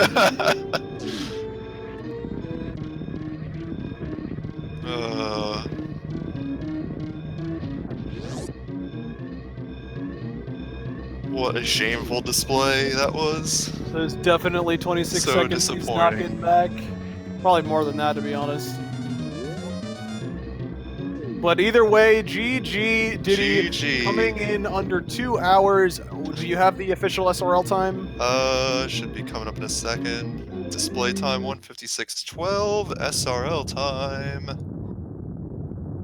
We're waiting on it. 1:56:12. All right. They are identical. GG, very well done from Di10kong. Persevering through that early death, kept on going. Good for him. Said, I do not want a 5-hour time penalty. I am going to continue this. So, good job to him. Just gonna wait it out here. Double check got the sub 2 even with a death. Sub 2 with that little pixel flying out the side there of the plane. Dirty pixel. Yep.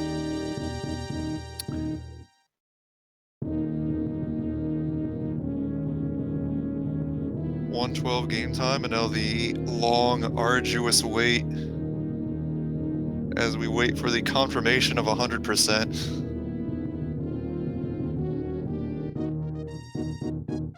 So I think we have a 4 o'clock happening coming up. A couple actually. We got if I can. Yeah, well the 4-way race starting just As Just soon as after this is this. done, Mhm. we've got Kanzeon is going to be sticking with you guys, accompanied by Keikumen Shoyu, our awesome Hawaiian representative in chat here. So they're going to be taking you through that journey. You're going to have Goop Q versus Polesmore and Personitis versus Zarby89. So you're going to have a 4-way race here. Just to clarify before this happens, it's not all 4 players against each other, all from the same group. They are Two from separate races. They are from separate groups, separate races. It is 2 1v1s scheduled at the same time to bring you more Super Metroid awesomeness at the same time, but again, they are 2 separate races from 2 separate groups. So, We got a lot of cross communities in this one. In that one, we got Goop and Personitis, Super Metroid, pretty much big in Super Metroid. Polesmore from the Metroid Fusion community, and Zarby from the Link to the Past community. yeah, you could say it's You're thinking of a pun, aren't you? I was actually just thinking of a way to combine them all. The best thing, I was just thinking a super link between communities. A link between communities. Yeah, it was not that good. Not that good. I apologize. I'll come up with better material in the future, everyone. Oh, But dear. as this closes out, I just want to say thanks for having me, everybody. It was a pleasure. I hope y'all enjoyed this awesome race, and make sure to take a look at that schedule. There are tons and tons, and when I say tons, I mean tons of races coming up. Tons upon tons. Yeah, and I hope for all of you guys in the United States have a great Thanksgiving holiday. I will not be around for any more commentary as I will be out of town. So even Thanksgiving, we got races going on. yeah, you've got two races on the 24th here. But anyway, here it comes. Is it 100%? Fingers crossed. There it is. It is indeed. Yeah, so thank you so much. I'm gonna get out of here so this next race can get on the way. Stay tuned, everybody. Thanks so much, and I'll see you all next mission. See you later, Wild. Out he goes. I'm gonna stick around for the 4. Should be joined by Keku very shortly.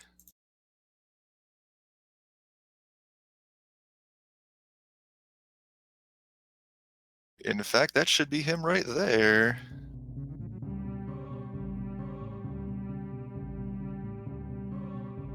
Get myself set up for this one.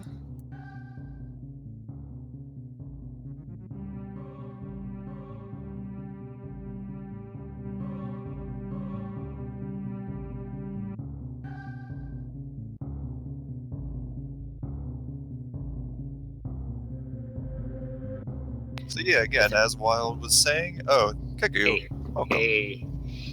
As Wild was saying, this is going to be 2 separate races. It is Goop Q versus Polesmore and Personitis versus Zarby.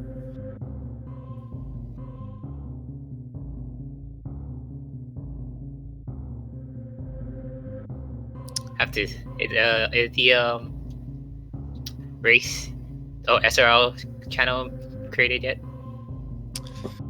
I believe so, yes. So they should be starting any moment now. So let me pull up the seating. We got I believe Goop Q, according to the spreadsheet, is a 131. I'm pretty sure that's changed since then. He's been working pretty hard on this category. We got Polesmore with a 145. So that should be pretty good. We got Personitis. Find his name on here with a 125. Very good time there. Zarby, I do not believe, has a... It doesn't have a recorded time right now. two pretty good races. A lot of, as I was saying earlier, a lot of communities represented in this four-way. Well, it's not a four-way, but in these two races, we Polesmore, very good Metroid Fusion runner. Zarby, very well known in the Link to the Past community. Personitis in a interesting situation. Got himself stuck up in the grapple blocks in Mount Everest or Mount Doom.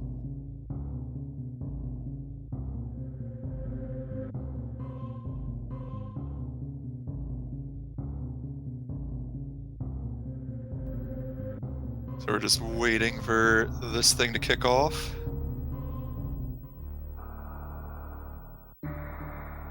Oh yeah, Goop's time definitely came down quite considerably. Personitis' time came down as well. So Goop is at a 126. Personitis at a really low 125, 125.02. And Polesmore, as I said earlier, a 145. That hasn't changed.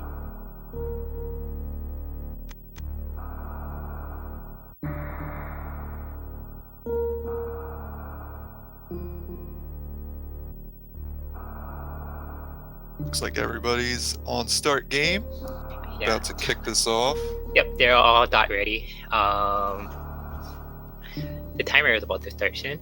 Okay, you're in the IRC channel? I haven't been able to get into it. Oh yeah, I'm excited. Okay. The team, everybody just trying to get that ready. Oh, there we go. The timer is starting. 10 seconds. All right.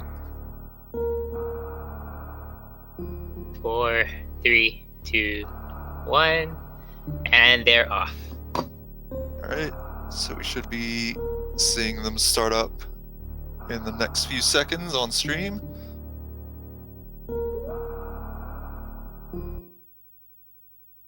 All right, there we go. So 100. I was about to say 100 item fanfares, as Wild reminded me earlier. It's 101. Thanks to the good old Edicoons. So I technically 101. I guess I'll reintroduce myself. I'm Kanzion, and I am joined by my co-commentator Keku Minshoyo. What's up, everybody? I think you're our only Hawaiian representative in this tournament. Am I? I think so. So as if everybody doesn't know how series work, the runner just have to go to save the Metroid, but get interrupted by Ridley, and then they're getting hit by the tail. Getting hit by the tail just that causes a lot more damage than getting hit by the body. I think the body does around 8, the tail does 15, and you just want to get down to below 20, below 30s, I'm sorry, as quickly as possible, because that will trigger Ridley to fly away and start the escape sequence.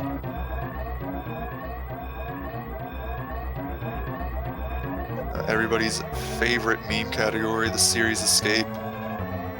We'll keep an eye on those timers. See who can get on the elevator with the highest one. Oh, Goop gets a 45.26. Personitis missed the boost, but pretty good. 44.34 still good. Yep. 44.44 from Polesmore. 43.65 from Zarby. All very close together. Good times, good times. So they're gonna be on their way to Zebus. Let's see who had the Japanese text on. Oh, the Japanese text. Planet Zebus. Even in Japanese mode, I think most of it's in English. Oh, nobody has a Japanese text, so well. Alright, they all land and their looting mission begins. First thing on the agenda is the Morph Ball. It's only a few rooms away.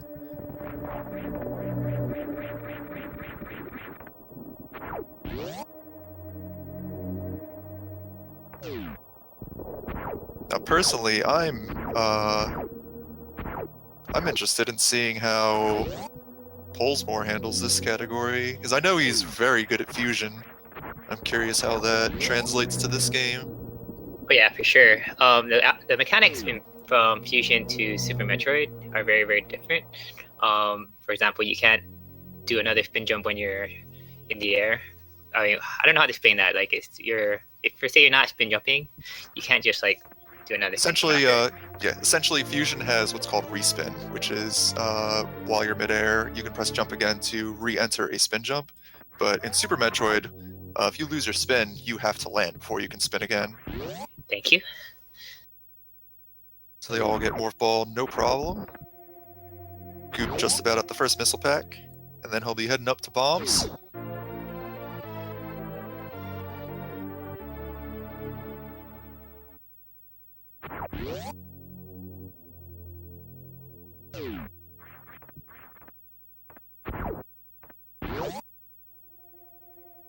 No issues on movement from anybody, it looks like. Goop Yeah, hits the everything looks pretty elevator. good. Yeah.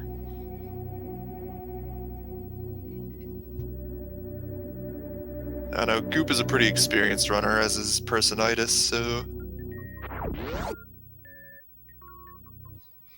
there should be no surprises from them from the climb room.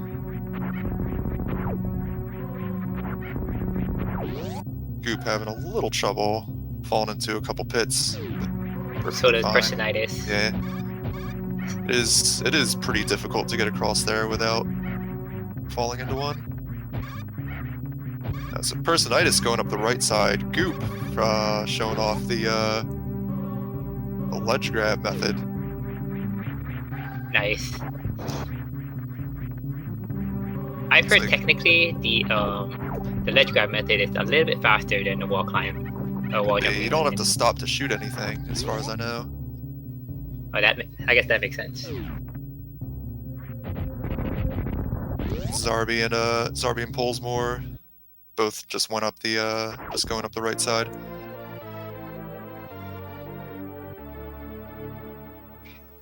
Okay, and then we're about to see the BT skip. Will they make it? Will they make it? Always a few frames off. Ah, shucks. Oh, looks like Polesmore had I think missed a missile on the. No, he stocked up on missiles before going into Bomb Teresa. That's interesting. I guess that makes sense. Try to be fully equipped before the fight, but he needs his health. Yeah, the health is going to be a little bit of a problem.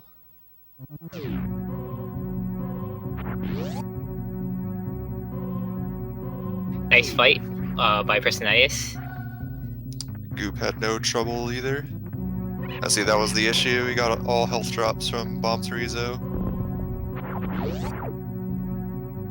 Even more health.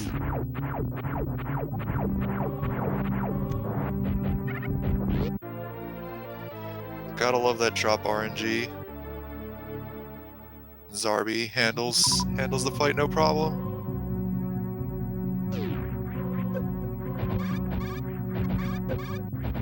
Oh no, Porkmore got the face ripped off.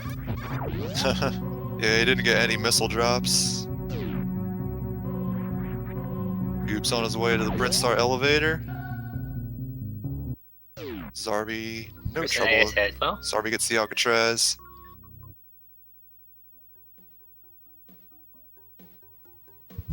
First boss in the game, the Alcatraz.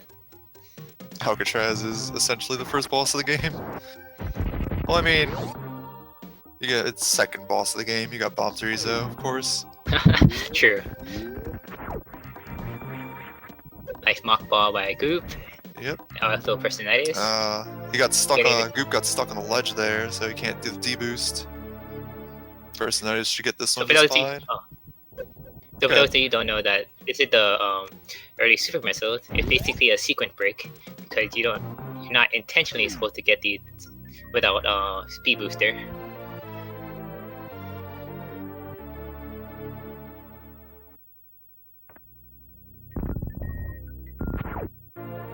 Zarby and Polesmore.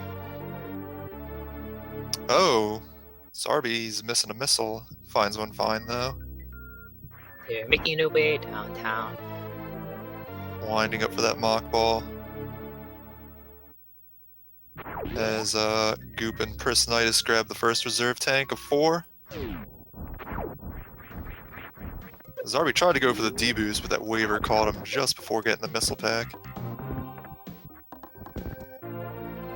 Nice quick drop from Goop, see if he can get out of there without having to bomb his way through the bottom. Not quite. Personitis gets it though, on his way out.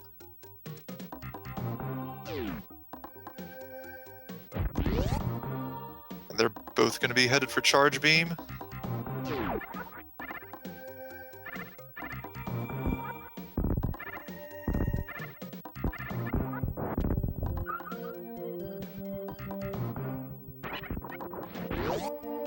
Looks like Bolesmore didn't get the mock ball back.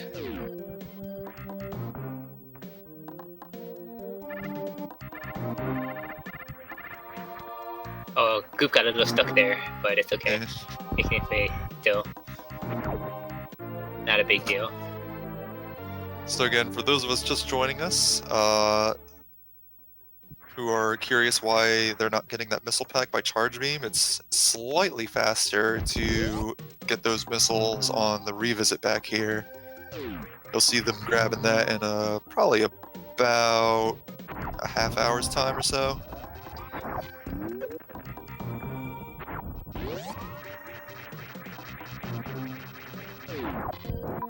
Here we are at the new bridge. Polesmore, however, is going to grab those missiles though right now. Oh yeah, he did. Yeah. Ooh. We'll have a little extra ammo for the early game. Doesn't help. Doesn't hurt to have them. Personitis missed the D boost. Yeah, it's a little tricky to get. Goop nails it just fine. They're gonna both be heading up to Spazer. Zarby just getting charge beam. Goop a little trouble getting that shot block out of the way.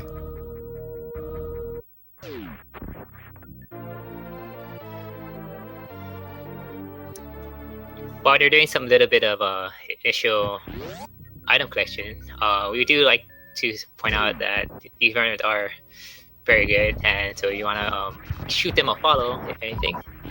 Absolutely.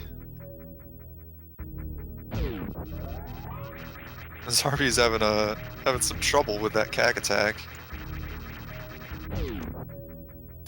If you're standing still, so an interesting mechanic of Samus's shot is when she's standing still compared to running, her shots are at different heights.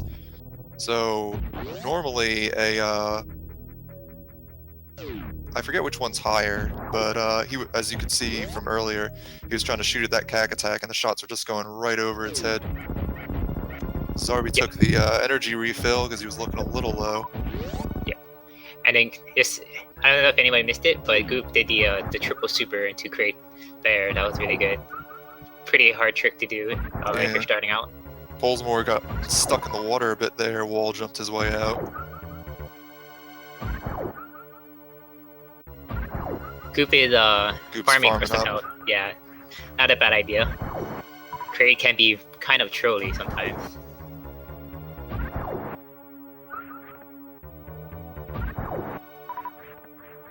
Alright. Personitis grabbing the Varia suit. No issues with Kraid. And Polesmore just entering Kraid's little warehouse. You can see how Kraid treats Goop as he rises out of the ground.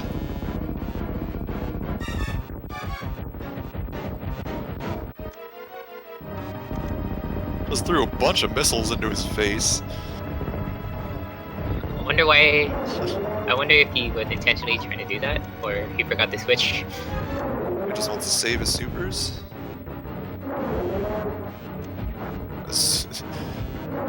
Kraid's fingers doing a great job playing defense. But there, down he goes. Yeah. Okay, this is not too bad. Personitis getting the Kraid energy tank just as Polesmore is on his way in. See how he handles them? Oh, he missed the great quick kill. Yeah, got 2 supers in, so he just needs a super and a missile to take care of him. Oh, actually, he got the first missile, so it's just 1 super. Oh no, I guess wrong. My Yeah, bad. the second missile didn't quite hit. Oh, I missed. Oh, I didn't see that. Okay, thanks. Okay, down goes Kraid. Goop got Varia on his way out. Zarby on his way to fight Kraid, or Yep. is fighting Kraid. Yep. Ooh. Fired a super a little too early. Yeah. So he's gonna need 2 supers. He's only got 2 supers. He's gonna have to be careful.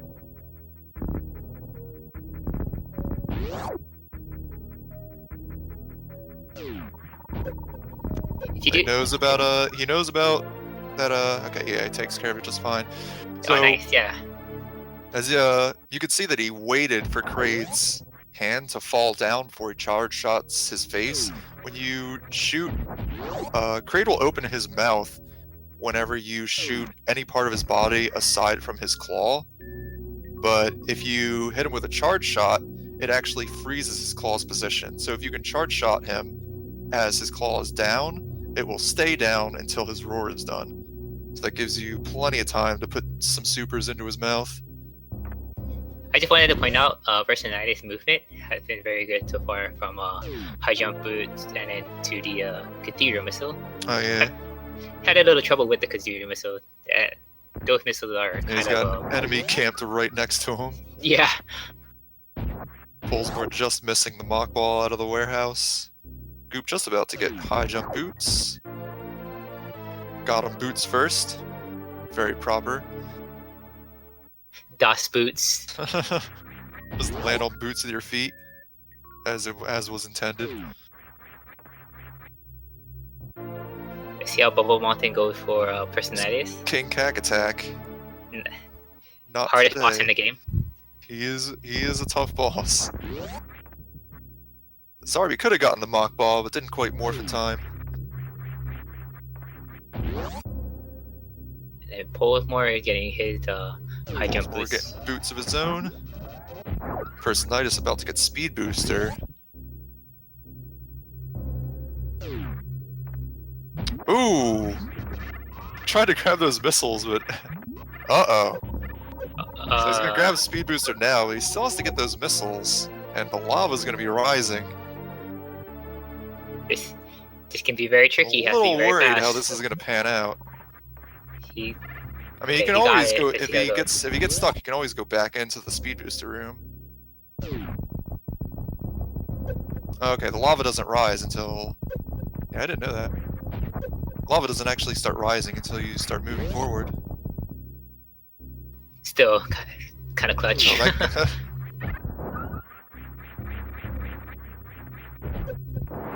Goop is making his way up handles Bubble Bubble Mountain. Mountain fine. Yep. Yes, nicely done.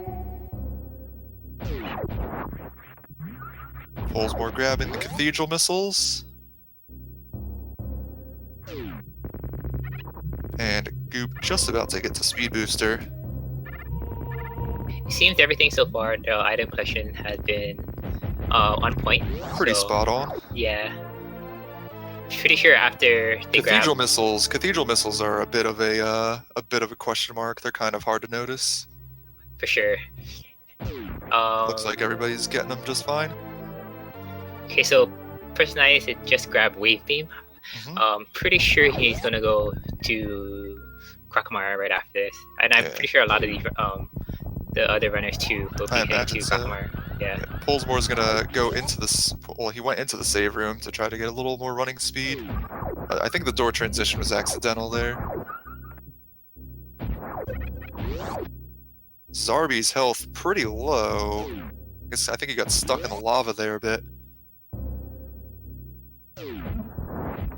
Might have to be a little careful. I think he'd be okay though if he knows about the farming station before Speed Booster. I think he's gonna do that. Yeah, they're. Well, yeah, that's true. He's probably gonna do that before getting a Speed Booster. Yeah. Oh, okay. After. Not a bad choice. Alright, looks like Personalitis is gonna take the old route with early Crocomire. That's where he's headed now.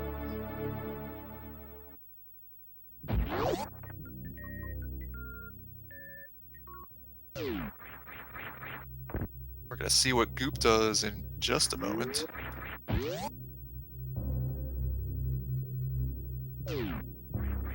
Personitis got a missile and a super in, and then a charge shot. Would you be able to explain the Crocomire fight, like the way that Personality is going? So, Crocomire takes a certain number of steps back depending on what you hit him with. If you hit him with a missile, he takes 1 step. If you hit him with a charge shot, he takes 2 steps. If you hit him with a super, he takes 3. But the opening 2 rounds, all he does is just stand there and roar at you. So if you can get a missile and a super in at the same time, he'll take 4 steps back. And the first 2 rounds are always the same, where he just steps back once and then roars. So if you can do that, if you can do a missile and a super in both of the opening 2 rounds, he'll take 8 steps back, and you essentially eliminate 2 cycles from the fight. Thanks. I don't fully know the Crocomire fight. Yeah, and new route Crocomire is very, very different. He takes 1 plasma shot and just walks all the way back into the acid. But Personality had a really good fight, and he missed the shine mark just a pixel Just too a high. little too low. Yeah.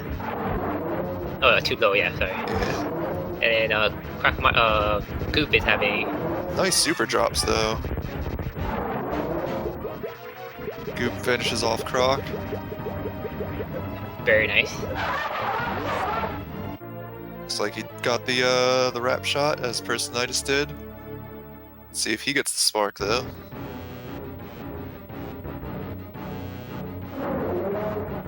Zarbi at about the same health. He does have reserves though. I don't think it should be much of a problem. Oh, and Polesmore is making the way to Crocomire too. Yep. His health fair bit higher. Ooh, Personality almost got the mock ball or speedball into grapple.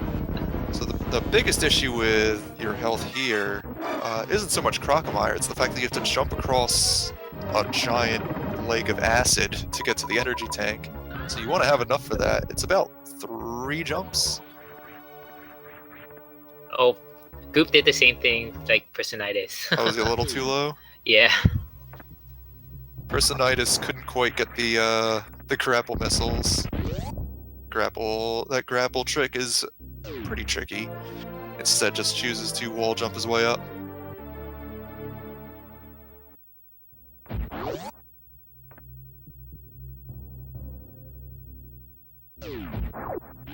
Looks like Zarbi and Polesmore aren't having much trouble with Crocomire.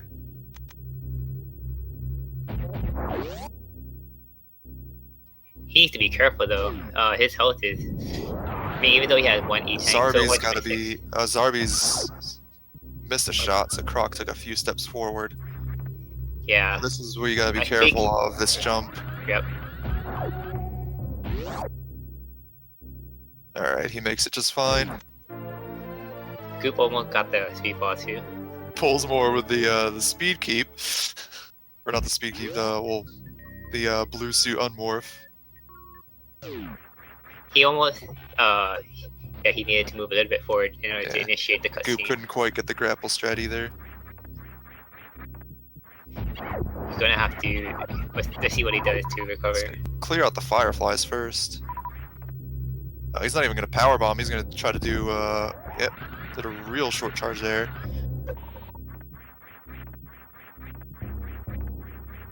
Not sure what his game plan is for this. Okay, now he's gonna power bomb the blocks. Oh, okay. He didn't get grapple. He fell short. No, he did I think- grapple. oh no, wait. Oh, he's trying to do different. Oh, he thing. just really wants to do the grapple one. I He's having trouble think with he's that. trying to attempt that grapple trick.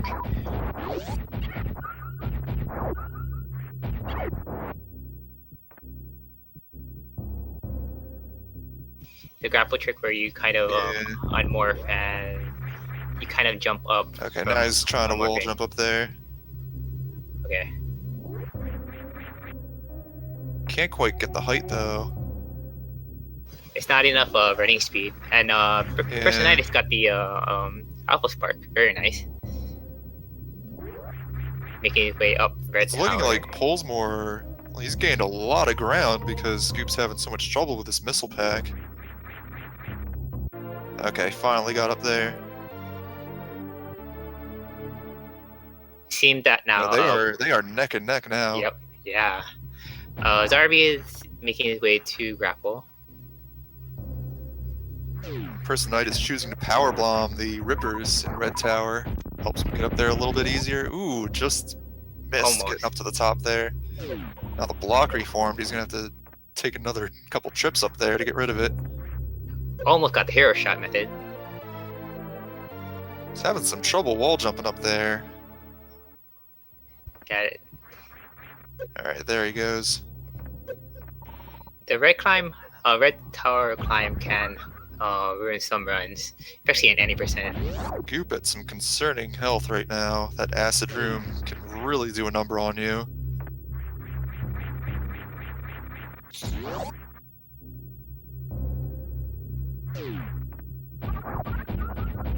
Polesmore's health looking outstanding. So Goop's gonna give him a little bit of a lead as he farms back up.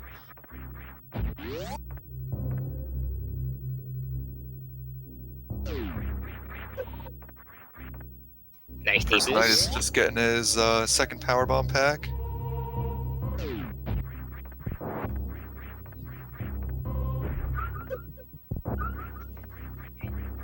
into the 2-hopper power bomb room. Let's see. Couldn't get the charge though. So he's gonna have to kill them with power bombs. Yeah.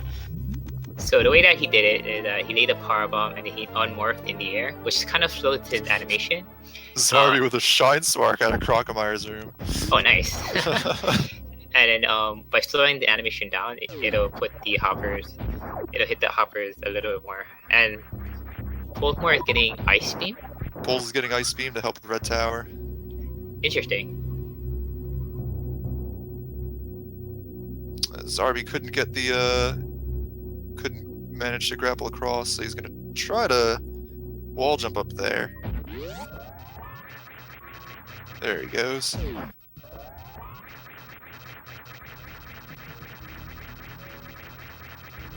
Let's see if we get an Alpha Spark from Goop. Looks like it.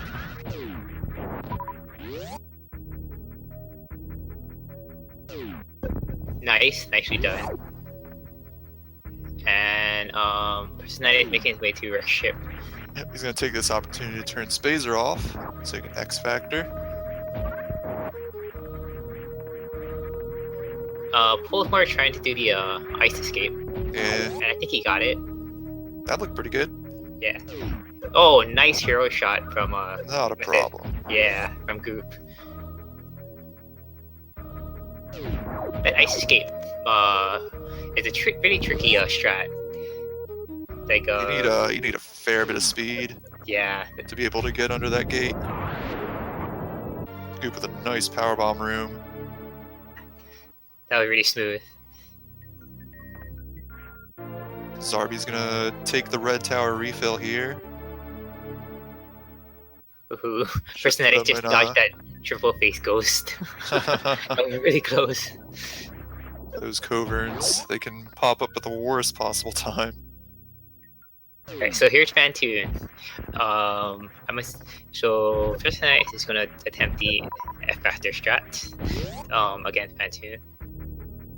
Hopefully we see a clean 2-rounder here. Would it be alright, it looks like it's gonna be a slow. Like a slow, yeah. Oh no, he missed. Couldn't get the charge shot into him. Zarby getting stuck in the Samus Eater in the hellway. Oh, nice. Gets through the rest of it just fine though. Polesmore being just as careful. Doesn't fall into Personite any just flowers. got the 1 X Factor. You got the first one? Nice. Yeah. And fan 2 with another slow. Yep. The usual. And Oh, he got the Ooh. second. I think he. yeah, he got I think he got hit a flame there. Yeah, just one. Probably needs a super missile here. A missile or Super. super. I think just a charge shot should do it. I think so too. Either a super or or a charge. Yeah. Goop. Doesn't need much. Goop fell in the water in the moat, but he He's hit his way. recovered fine. Yeah. Nice. Alright, Nice. that's the end of fan 2. For Personated. Polesmore is stuck in the flower on his way out of the power bomb room. And then Goop also turning off speed to do the X Factor onto Fantoon.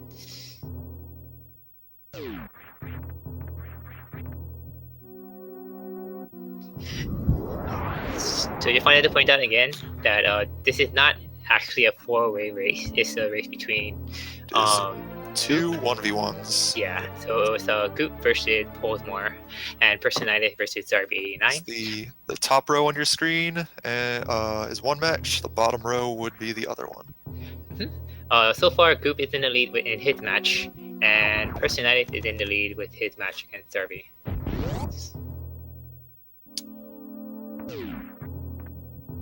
Polesmore having a little trouble getting out of that room.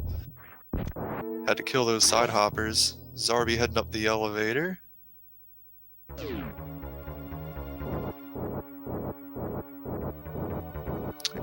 Goop starting on Fantoon.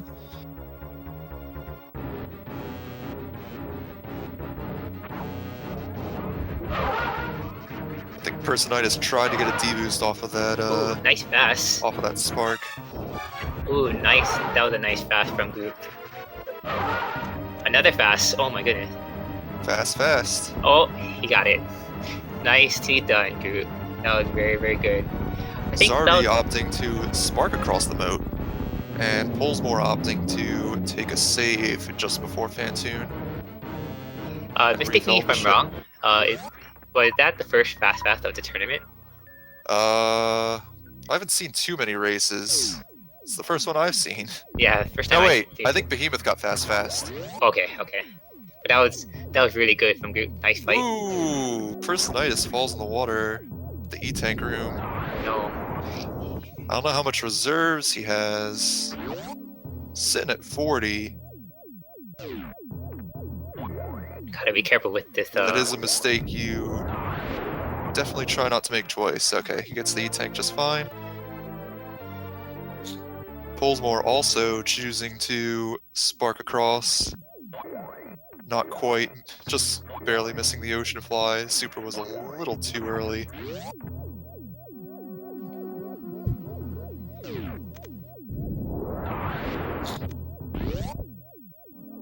Zarby almost getting bomb boosted into that Covern. Polesmore choosing to speedball into Wreck Ship with style. 10 swag points for that. Personitis taking a bit of damage in the spike room, but shouldn't be much of a problem. And Zarby starting on Fantoon. Zarby's going to go for the charge shot method. The charge shot is good for it's a 4-rounder. Very, very safe.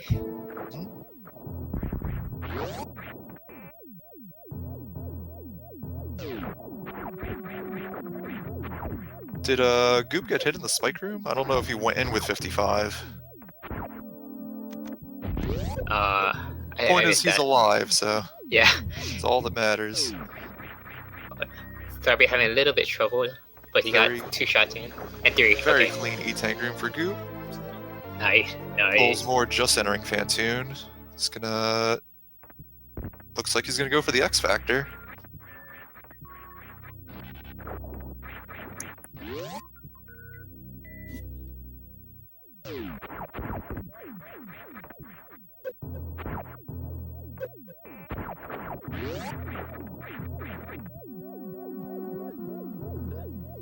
I'm not sure if Polesmore knows the pattern too well, but I mean, okay. We'll certainly find out. Wow, nice boost. Goop got beat up a little bit in the spike room. Oh, he missed 2 particles. Ooh, close. Both more. Close. Zarby at this point just hanging on. His health's looking pretty fine though. Fantoon's near in the end.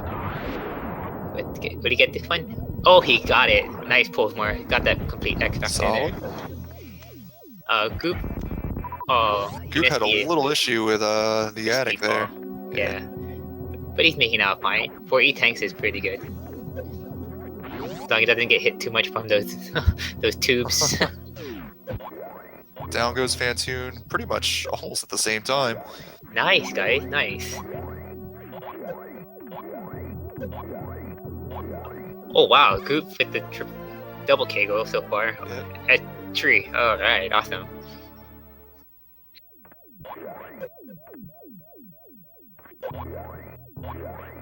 Whoa. So many K-goes. He's like telling them. Did cost him a lot of health though, so I'm That is true. nice speedball through the attic. Whoa. Did he get hit by the atomic through that? I don't did. think he got hit by anything on the way. Oh no, he got hit by the atomic, which is well it was weird. Couldn't guess quite 'cause reach he- the mountain. I think what happened was that when he morphed, the damage during his animation just went through because he had Yeah. 3 E-tanks. Now he has 2. He's having trouble getting these mountain missiles. But yeah, these mountain It missiles is are a very, pretty. very tricky. It is a. You have to pull back your jump at just the right time. And he got it. Awesome. Pole's trying to palm the right block. Having some trouble with that.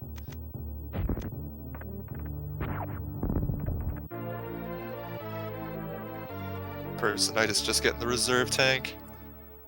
Ellie getting gravity suit in a few short moments.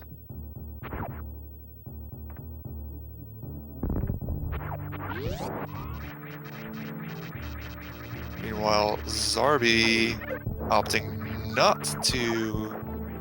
Oh, he's opting to save. Smart choice.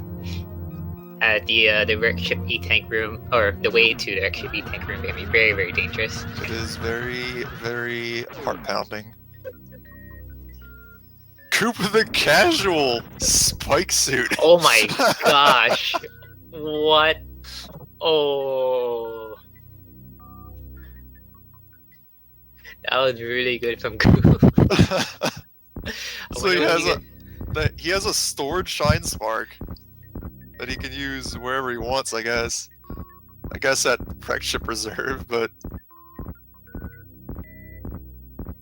That's actually not a bad idea. Just a oh little. jeez, Sarby's down. Oh, Good thing he saved. Good That thing spike he's room our- is horrendous. Yeah, good thing he saves. Now, see, I think what had happened was the platform does 100 damage, and then during the oh, I know what happened too. He KO'd through the platform. Yeah. You do not want to move too much when you're on top of the platform, although you're gonna KO through it, and that'll cause you 100 HP damage. But he saved, which is very good. Coop uses his. Coop ran into the wall, so he just uses his stored spark to get up to the reserve tank.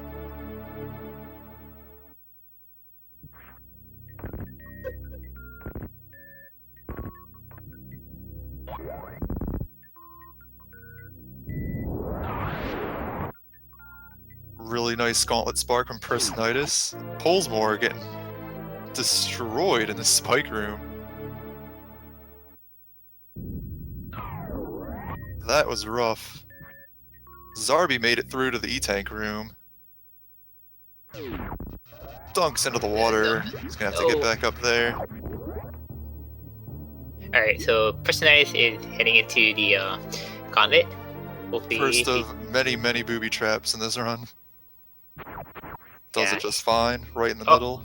wow, and he quick drop through the middle, which is very good. Or the middle of those quick. Let's see, oh, mock ball from Goop. Oh, didn't get the jump off in time.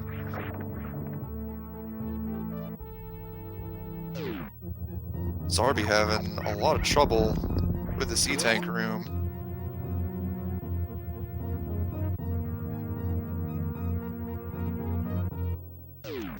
clawing his way back up there.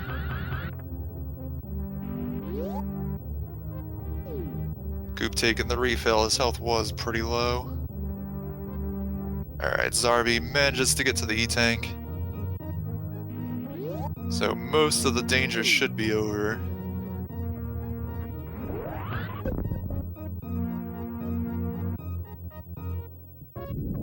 Personnitis on his way down Brinstar to go hear that bonus 101st item fanfare.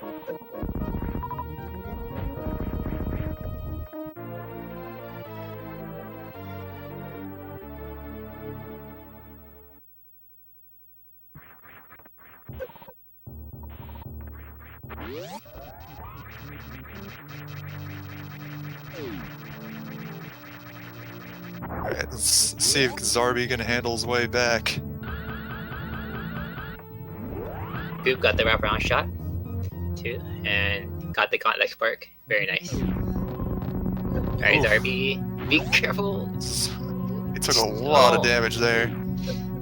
So, you know how there's a room that's called the worst room in the game in 100%? That Spiky Death room is the worst room in the game. It's definitely a bad one. Yeah.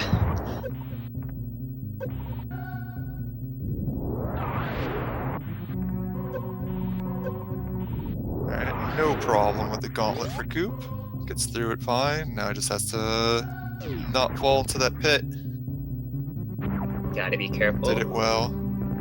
Polesmore choosing to spark to the mountain missiles. Oh, didn't quite grab them. Nice. Wow, nice recovery, Goop. While Zarby's just hanging to Attic. Interesting Shine Spark from Personnitis. Yeah, that's a very interesting card.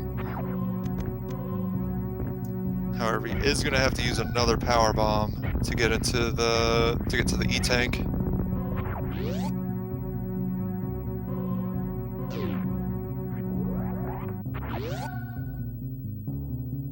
Zarby gets the attic door open. And Polesmore is just entering bowling.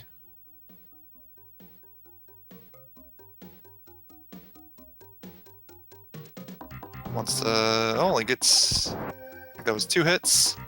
2 is good. That's pretty good. Personnitis did the early spore spawn super strat there. Spore spawn skip, very Yeah, nice. very smoothly.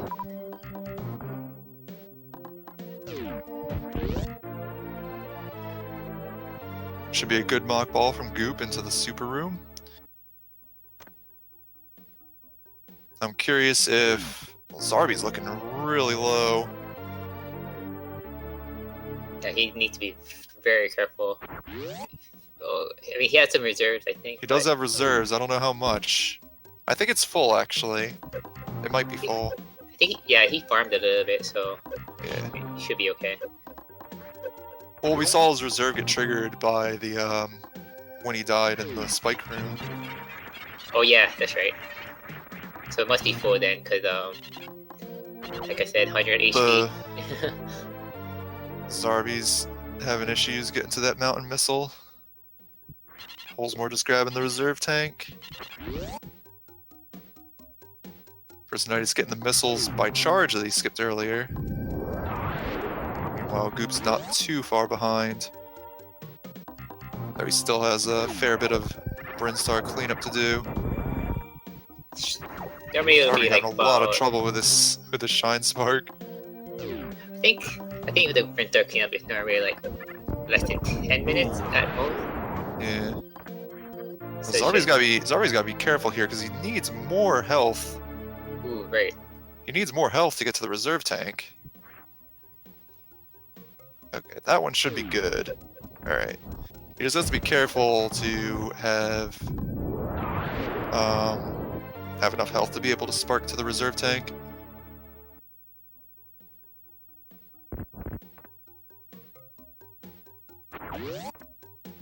I'm gonna see pretty shortly. We're gonna see if Polesmore got the jump across the moat. Very nice. We're gonna see if he knows how to do the gauntlet spark. with the wraparound shot. Hope Darby is gonna take a safe in the bowling room and use the grapple beam. Like, you can tell Polesmore didn't get the charge into the save, so he's gonna have to build up another one to get up to the power bombs. Zarby just got a bunch of ammo. Looks like he's gonna farm again. Playing it safe. Waver just keeps getting away from him. Drops are not being very kind. It looks like he's happy with what he's got. He's just gonna grapple across. Smart move. Save those energy. Meanwhile, Personite is just entering Meridia. Alright, will he do the short charge here? See, looks that way. Okay. This is a very difficult short charge. Alright. Cuts it after the third try. Third try, not bad. Goop with a nice D-boost out of the side hopper room. Now, and another nice D-boost. Very smooth movement there. Yep. Alright, looks let's like see. Polesmore's just gonna powerbomb his way through Gauntlet. It's perfectly acceptable.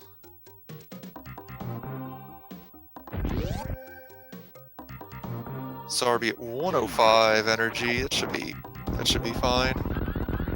To get to the reserve and out. Just has to survive to his ship. Usually, after getting gravity, you don't have to worry about your ammo weight too much. Or actually, sorry, the printer cleanup is when you don't really have to worry about your ammo too much. Yeah. But except supers, you kind of want to worry about super because of You have to deal with Botswoon. Yep. and then Dragon as well. So, but other than that, missiles and power bombs are okay.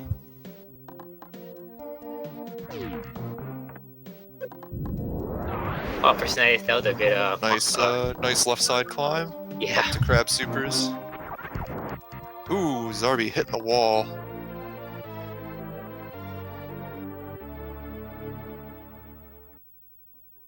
Doesn't seem too comfortable. Oh, he wants the jump. Okay. Ooh, There's that's gonna be smart. a 42. He's got to be a little careful.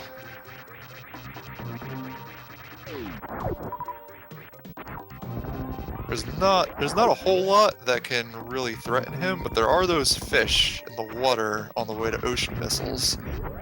I think Goop is attempting the blockbuster. Oh, Oh, he really wants it, doesn't he? yeah.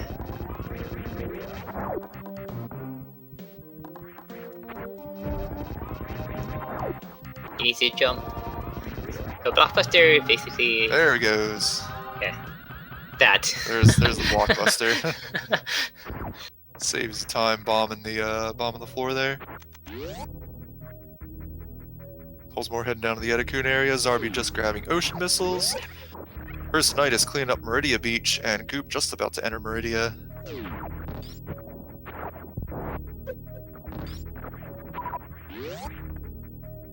Zarby sitting at 22.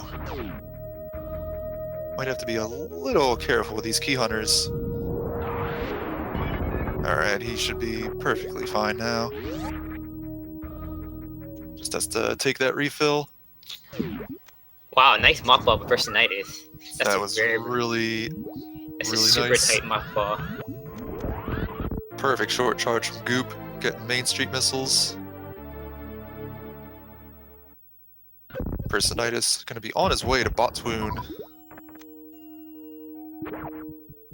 And then right on to Dragon.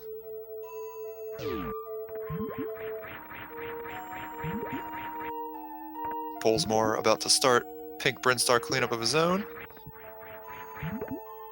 Zarby also didn't get the charge going into the ship, so he's going to have to make another one. Alright, let's see how Personitis do against Botchwood. Perfect Got X there. Factor. Ooh, nice. Very, Just- very nice. Just barely. Last second one rounder. Yeah.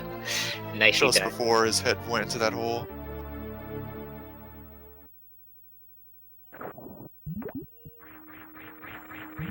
Okay. And personalize his attempt at the full halfie. Good down grab. Nice. Nice. Nice. Very difficult trick, the full halfie.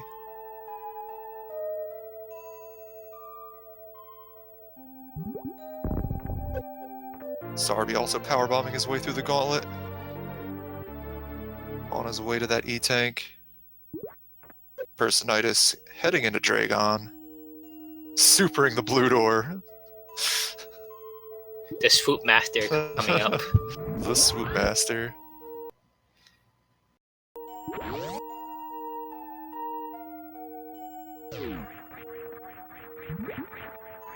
Polesmore trying to find that block. I guess he's trying to save it powerbomb. Yeah. Looking for a spot.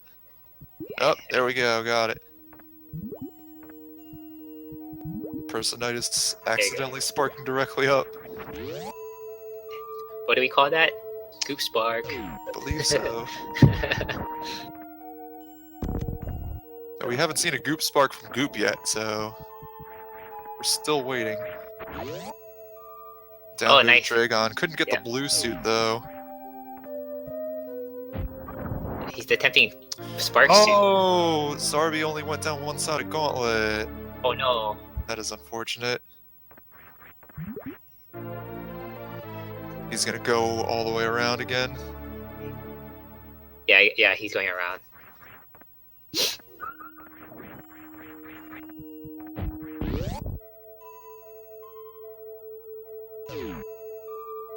Personitis grabbing space jump on his way out.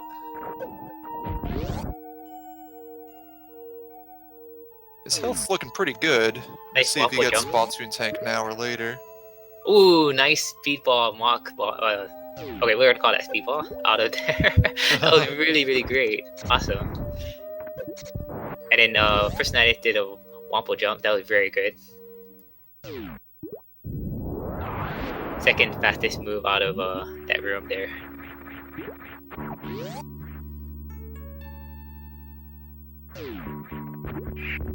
Zarby powerbombing his way through again. Has to be a little bit more careful because there's no E-tank there to refill him. Goop entering bot toon. Let's see how this goes. Oh, he let go of his charge before the X Factor went off. Darn, that happened to me. Too. It's gonna be. It's okay though. Down he goes. Yep. No problem. All right, Zarby. Zarby, just have to go as far left as you can. He's fine. And Polesmore missed the diagonal Shrine Spark up. He wall jumped up in there. That's okay. Unfortunate. Alright, Goop looking like a Foley. Oh, it just runs out of speed. Or spark The frames, charge. rather. Yeah, Yeah. It was close. that was very close.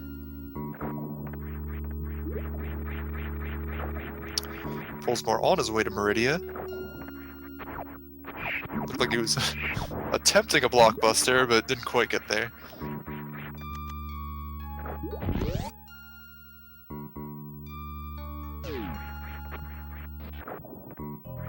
Goop grabbing the Dragon missiles. Zarby heading down to Brinstar.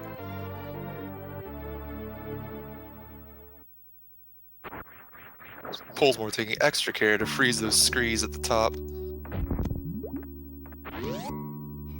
Now here comes the intended method to getting Spring Ball. Grappling that grapple block, jumping all the way up. Goop entering Dragon. Just trying to get another spike suit. Why not? Just a side note about Goop, like he said he practiced this only because of Super Metroid Zero mission. You have to perform the spike suit or spark suit in that ROM hack.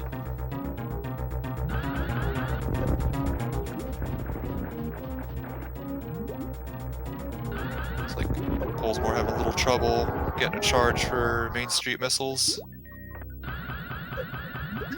And Goop got the blue suit. And the spike suit. Nicely done, Goop. So the in case anybody doesn't know what the spike suit or spark suit is, basically it's a stored shine spark.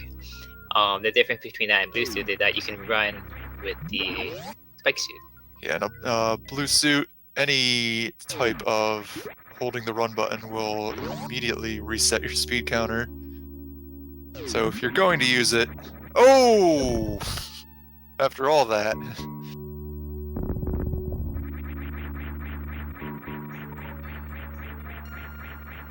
Just a little too low. A couple pixels too low.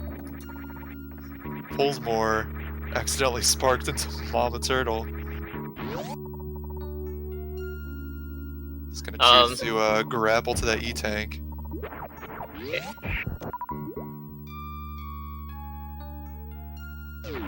Making Mama Turtle mad. Pulled more.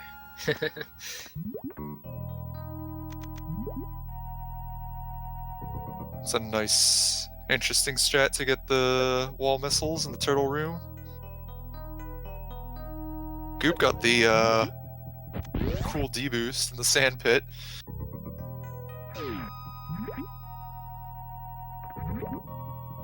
Gonna head down to his first sand pit.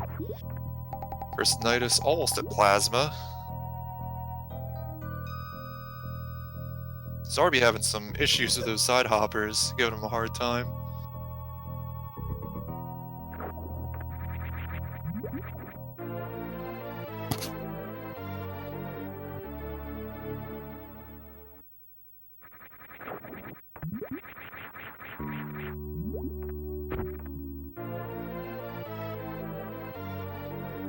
And Personage dropped down, but he got Plasma. So after that, just a few more cleanup in Maria, and then it should be heading his way to Norfair. Oh well, gotta get the Creed Missile too, but Yep, got a pit stop there. That's Zarby trying to line up for this for the Spore Spawn skip.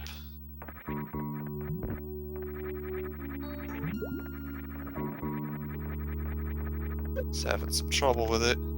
There we go. His third try, not bad.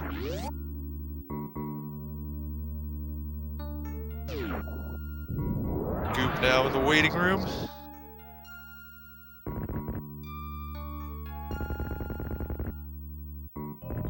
Pulls more, getting hounded by the bugs. yeah, I don't think they're pretty annoying. It looks like Personitis did get the Botsu tank on the first pass.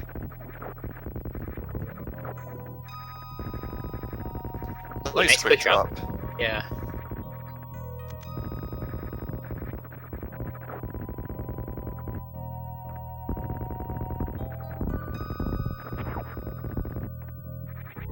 Again, if you're unfamiliar with quick dropping, it is just turning around just before you touch the sand. Lets you keep all of your running velocity. Or your falling velocity, pardon me. Goop grabbing Spring Ball, gonna head his way up to Plasma Beam.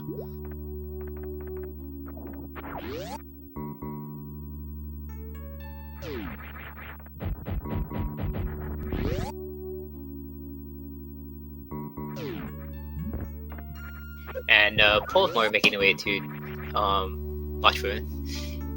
Oh, I guess he's gonna get the Aqueduct Missile and Super first. That could help. Let's see what he tries to do. Doesn't hurt to have more supers. Yeah, he is doing that.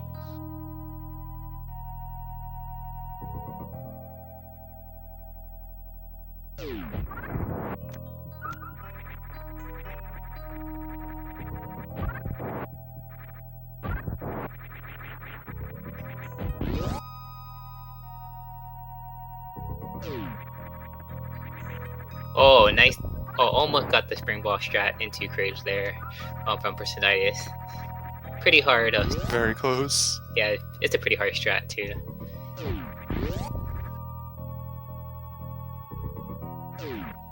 Polmore almost done with Drake. Botch food. There you go. Down he goes.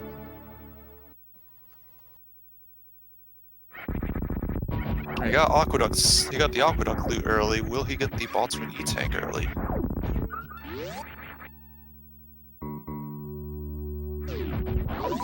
Yes, he did. Yep. Doesn't hurt to have a little more energy against Dragon. Dragon can be very trolly, and chain damage can be. The biggest issue is you're not going to have a refill after Dragon. That is also true. Whatever you're leaving with is what you got. Oh, and then you're tempting the either the full or the happy. Let's see. Oh no! Oh, you missed it. Not It's okay. quite. Zarby just about to enter Meridia. Just a couple rooms to go.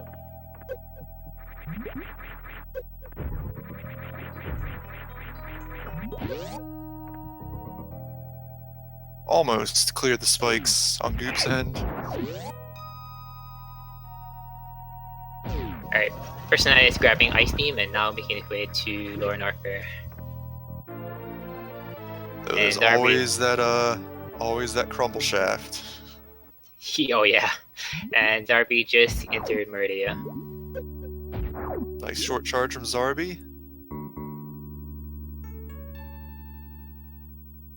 And Polesmore just entering Dragon.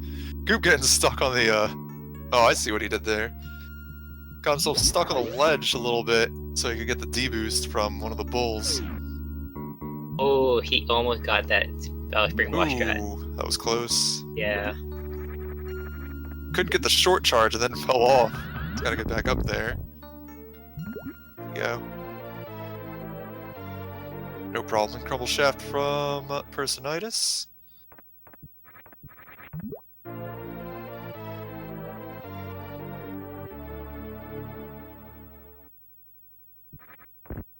Zarby super got eaten by the edge of the screen. Looks like Polesmore's gonna do the grapple kill. I don't know, Zarby almost forgot to grab the Mama Turtle E-Tank. He's hitting it back there now though. Good. I think he had his splits on, so naming all the splits or all the items. Yeah, he does. So that helps out a lot. Down goes the Dragon for Polesmore.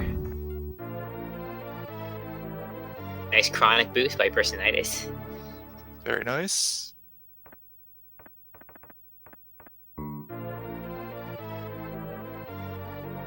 And now he's entering Bisley's lair. Down to Lower Norfair. Goop, I believe, just finished Meridia collection. He should be following suit. Pit up. Making one pit up to create. Yep. Let's see, Personitis. Ooh, nice. Let's see how he does this next for him. Not bad. Solid statue room.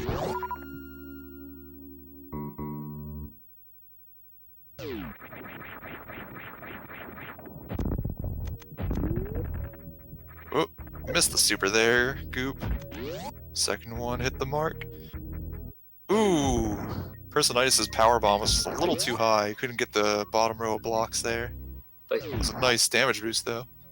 Goop did some really the swaggy spring ball strat into craze there. That was awesome. 10 spike points. 10 spike points. Highest score wins. Zarby getting trolled by that crab there. Knocking him back down. Alright, so Personitis is fighting Golden 3 though. One of the easier bosses of the game. If you're standing that you know the safe spot. Yeah. Gotta be just to the right of that pillar in the background. You can double hit him and he'll just jump around like an idiot. I think he missed the shrine park. Goop tried to go for some crazy speedball tech. First, I think Polmore just springballed up into the power bomb. Yeah. I don't think he knows that you can destroy it, but that's okay. want to show off the spring ball, Gotta be different. or show off that you can jump sort of with and then morph. Well, he didn't. He doesn't have spring ball yet. Yeah, that's why Yeah. I meant to say he It just can jumped jump and morphed, it. yeah.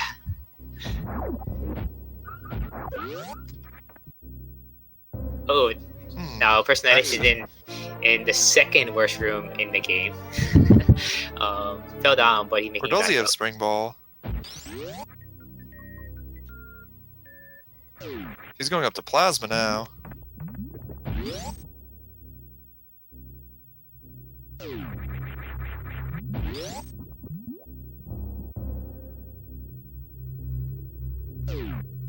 I must have missed that.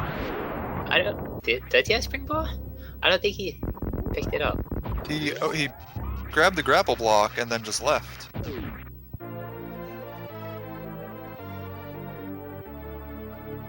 Well, we'll see how that pans out. I hope he Totally remembers to go back. Maybe he just forgot to hit a sand pit. We'll find out. Nice base jump from Goop. Smoothly making through the room. And here, well. Now the thing about this room that Goop is in is that you don't want to fall into lava. But if you do, that'll slow down your movement by a whole lot.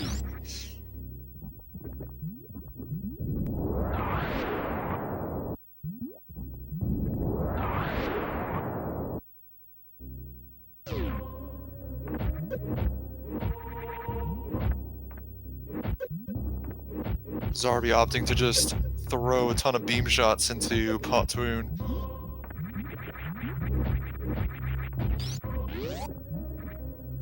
Goop very insistent on getting that damage boost.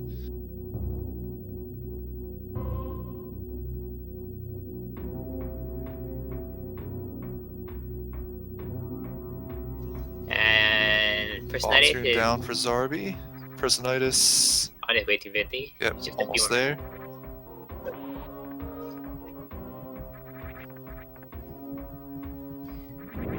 Couldn't get the Goop having trouble getting the blue suit. But he Here. did it. But There he we did go. it. Nice spring ball strat. Seemed that Goop is trying to get all these swaggy strats here. Insists on it. I gave a 5 point for trying.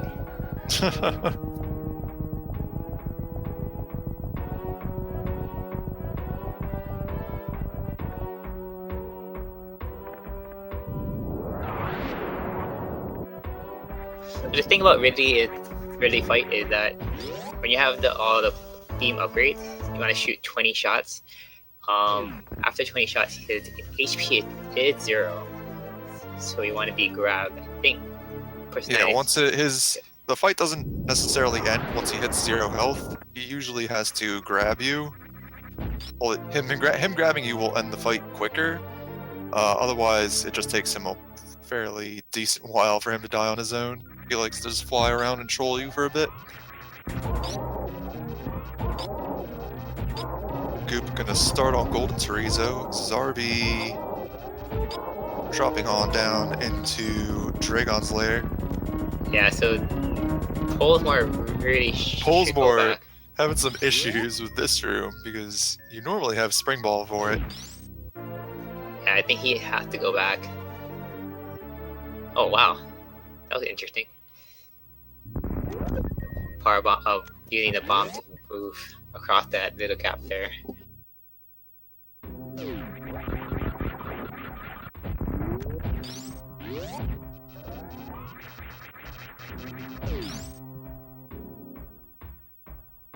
Dragon giving Zarby a bunch of swoops.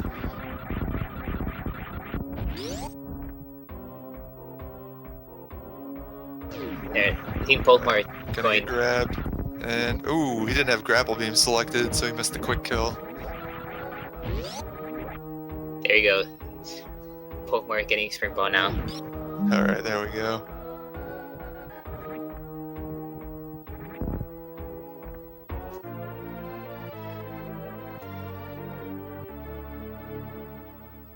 Oh. Uh oh. He couldn't get. He grabbed the turret, but he let go.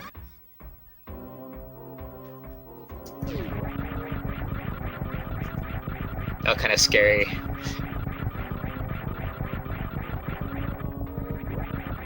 Now, Personalis is doing a little bit of cleanup in Lore Warfare. Then he had to do a few more item collection.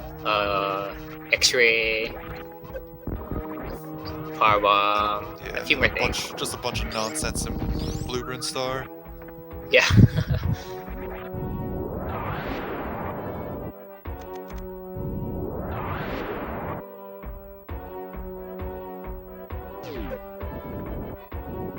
Alright, Zarby. Alright, there we go. Zarby got nice. it. Zarby got it.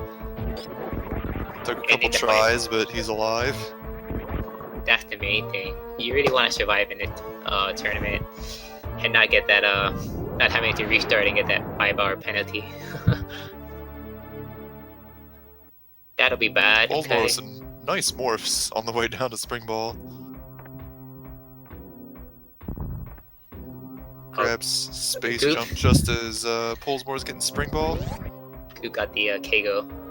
And There we go. It took him a little bit. Personitis getting the Franker Z missiles. Nice. Nice. Nice Metal Pirates getting the double hit.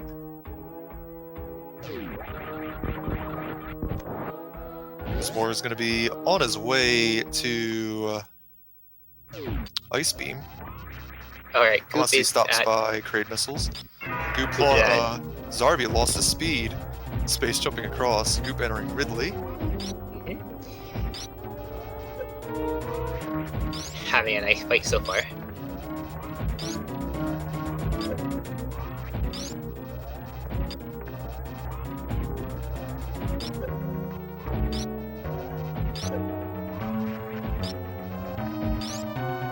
Wow, he KO'd through Ridley. Ooh! Zarby quick fell through the quicksand, so he's not going to be able to get that E-Tank. He's going to have to get the next trip around, but he's got to survive on 281.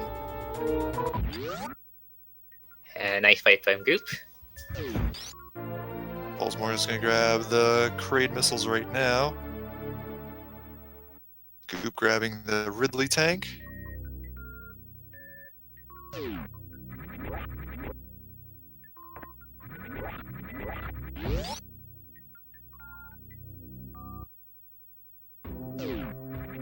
I said Polesmore's on his way to Ice Beam, forgot he already has Ice Beam, so he's actually just gonna head right to Crumble Shaft.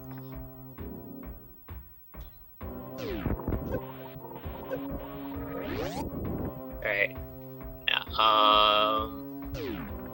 Goop finished Ridley and he's on his way out. And then do a little more item collecting. Let's see. More is how to create, and oh yeah, he's making his way to the Lorna Fair, to the combo shop. Let's see. Goop trying so hard to get out of that hole. And nice Wasteland Speedball.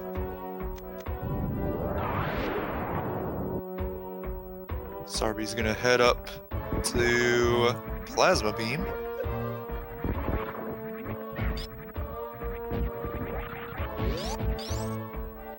And Polesmore gets the jump to the Crumble Shaft missiles just fine. Yeah, these this room is very trolly. You really want to jump at the right time, otherwise you're gonna fall down and it's not gonna be a good time. Yeah, Crumble Shaft is a pretty miserable room. Zarby fell down the Plasma Spark room and got climbed back up.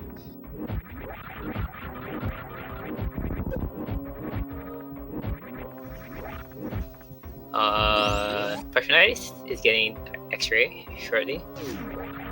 Polesmore taking the energy refill, so he should have no problems at all with Lower Norfair.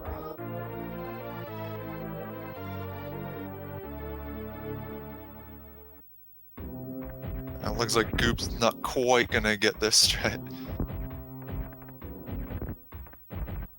I think he hit the pedestal there. Personatus just grabbing X-ray.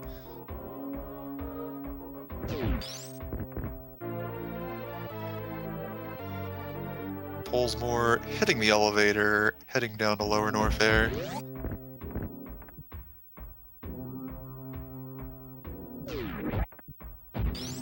So Personatus just has a few more items to go before he is set for Torian. Just a few missile packs and a blue Brinstar, one more energy tank, one more super pack. And he'll now attempt to do the reverse slinky. Yeah, okay. FYI, hardest trick in the game, guys. It is probably one of the hardest. Is probably the hardest RTA trick. So that was a nice bounce into Green Hill Zone. Very smooth. Polesmore heading down to Golden Chorizo. He's got to watch out for that crumble floor just before him. Yeah. He's opting to space jump across. Woo! Nice. Did it fine. Coop onto Bubble Mountain cleanup. Tried to do the leap of faith, but didn't quite get the damage boost. Oh, alright, there you go. Pull. First, Darby is getting the E-tank. There's 4 Darby people. Getting that well-deserved E-tank. Polesmore having some trouble finding that invulnerability spot. Isn't it looks like he's fine. Normally you want to crouch there and make your hitbox a little smaller. Yeah. But he handles it just fine.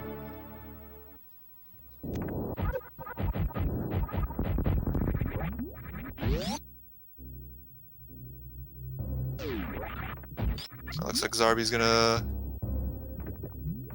Yeah, just gonna spark from the bottom to get to the aqueduct items. And Personatus had a few more items to go. I think just 4 more. Yeah, well, it looks like he's gonna do the wraparound. the wrap shot, yeah. Nice, nicely done. I think he got it.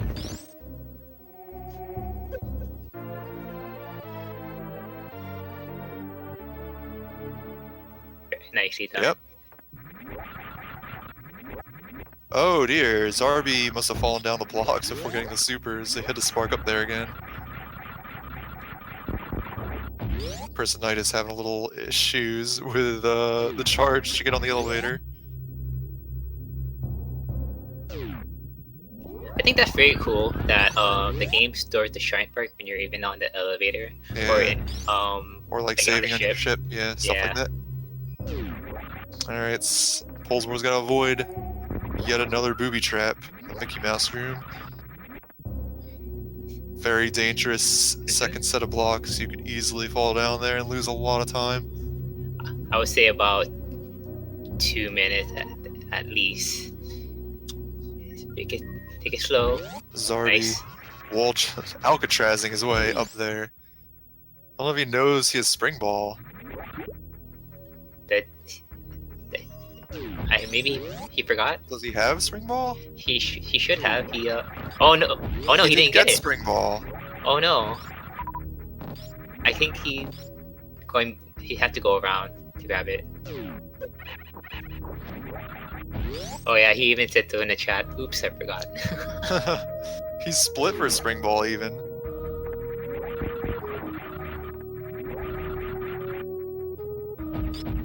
Oh no, Goop fell down.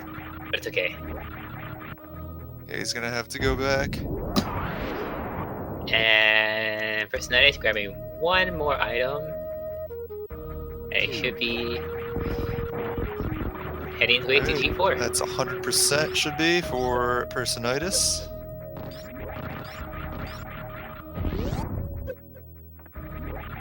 Coop trying to do the speed keep.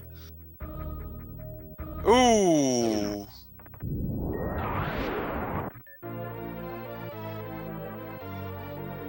That fall in the X-ray room. Gets X-ray though, just fine. Polesmore's gonna be on his way to Ridley. That Deskiga playing strong defense.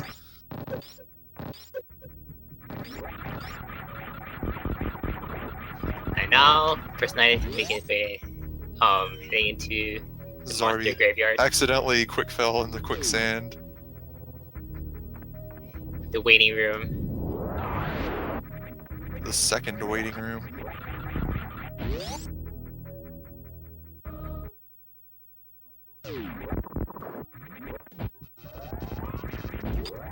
Oh, Zarby didn't get the power bomb off in time, so Shaq started climbing on the ceiling. I was just gonna reset the room and try again. And pulls board just entering Ridley. Alright, here he goes. Dang, a power bomb. Does that cause damage in getting a power bomb like that? Did that cause damage? To Ridley? Yeah. Well, I mean, it depends. I don't know when he becomes vulnerable. Oh. First time I've seen that. It might be a low percent strat. Oh, maybe, yeah. Alright, so let's see how it turns. is down as a Torian. Let's see how its Metroid rooms go. Ooh, one Let's miss to the super, roof, but but that's okay. no big deal. Otherwise, pretty clean. Yeah, makes it way. Yep. And then the grouping strat here. Nice. He has a very good ammo count too, so He does should have have no a ton problem. of supers. Should no problem getting to the baby. It seems that Dario was checking his equipment just one more time. No, he had turned high jump off. He had to turn it back on. Oh, that too. Alright, here he goes into the baby skip room. The big boy room. The big boy room. Nice fight from against Ridley from Paul Moore. Nice.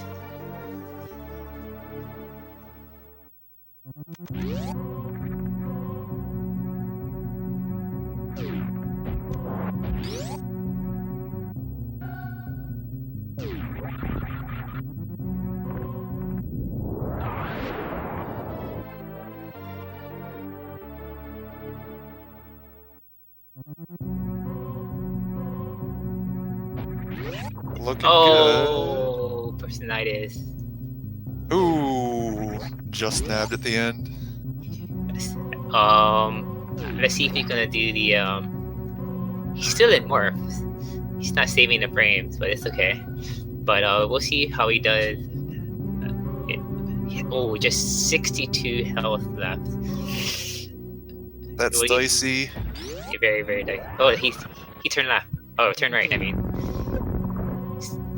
you save a couple of frames there from doing so. Is he gonna pull off the crystal flash strat? And looks like he's gonna attempt it. Yeah. No refill. Gotta be careful where you do the crystal flash, as we learned yesterday. Yeah. Let's hope that he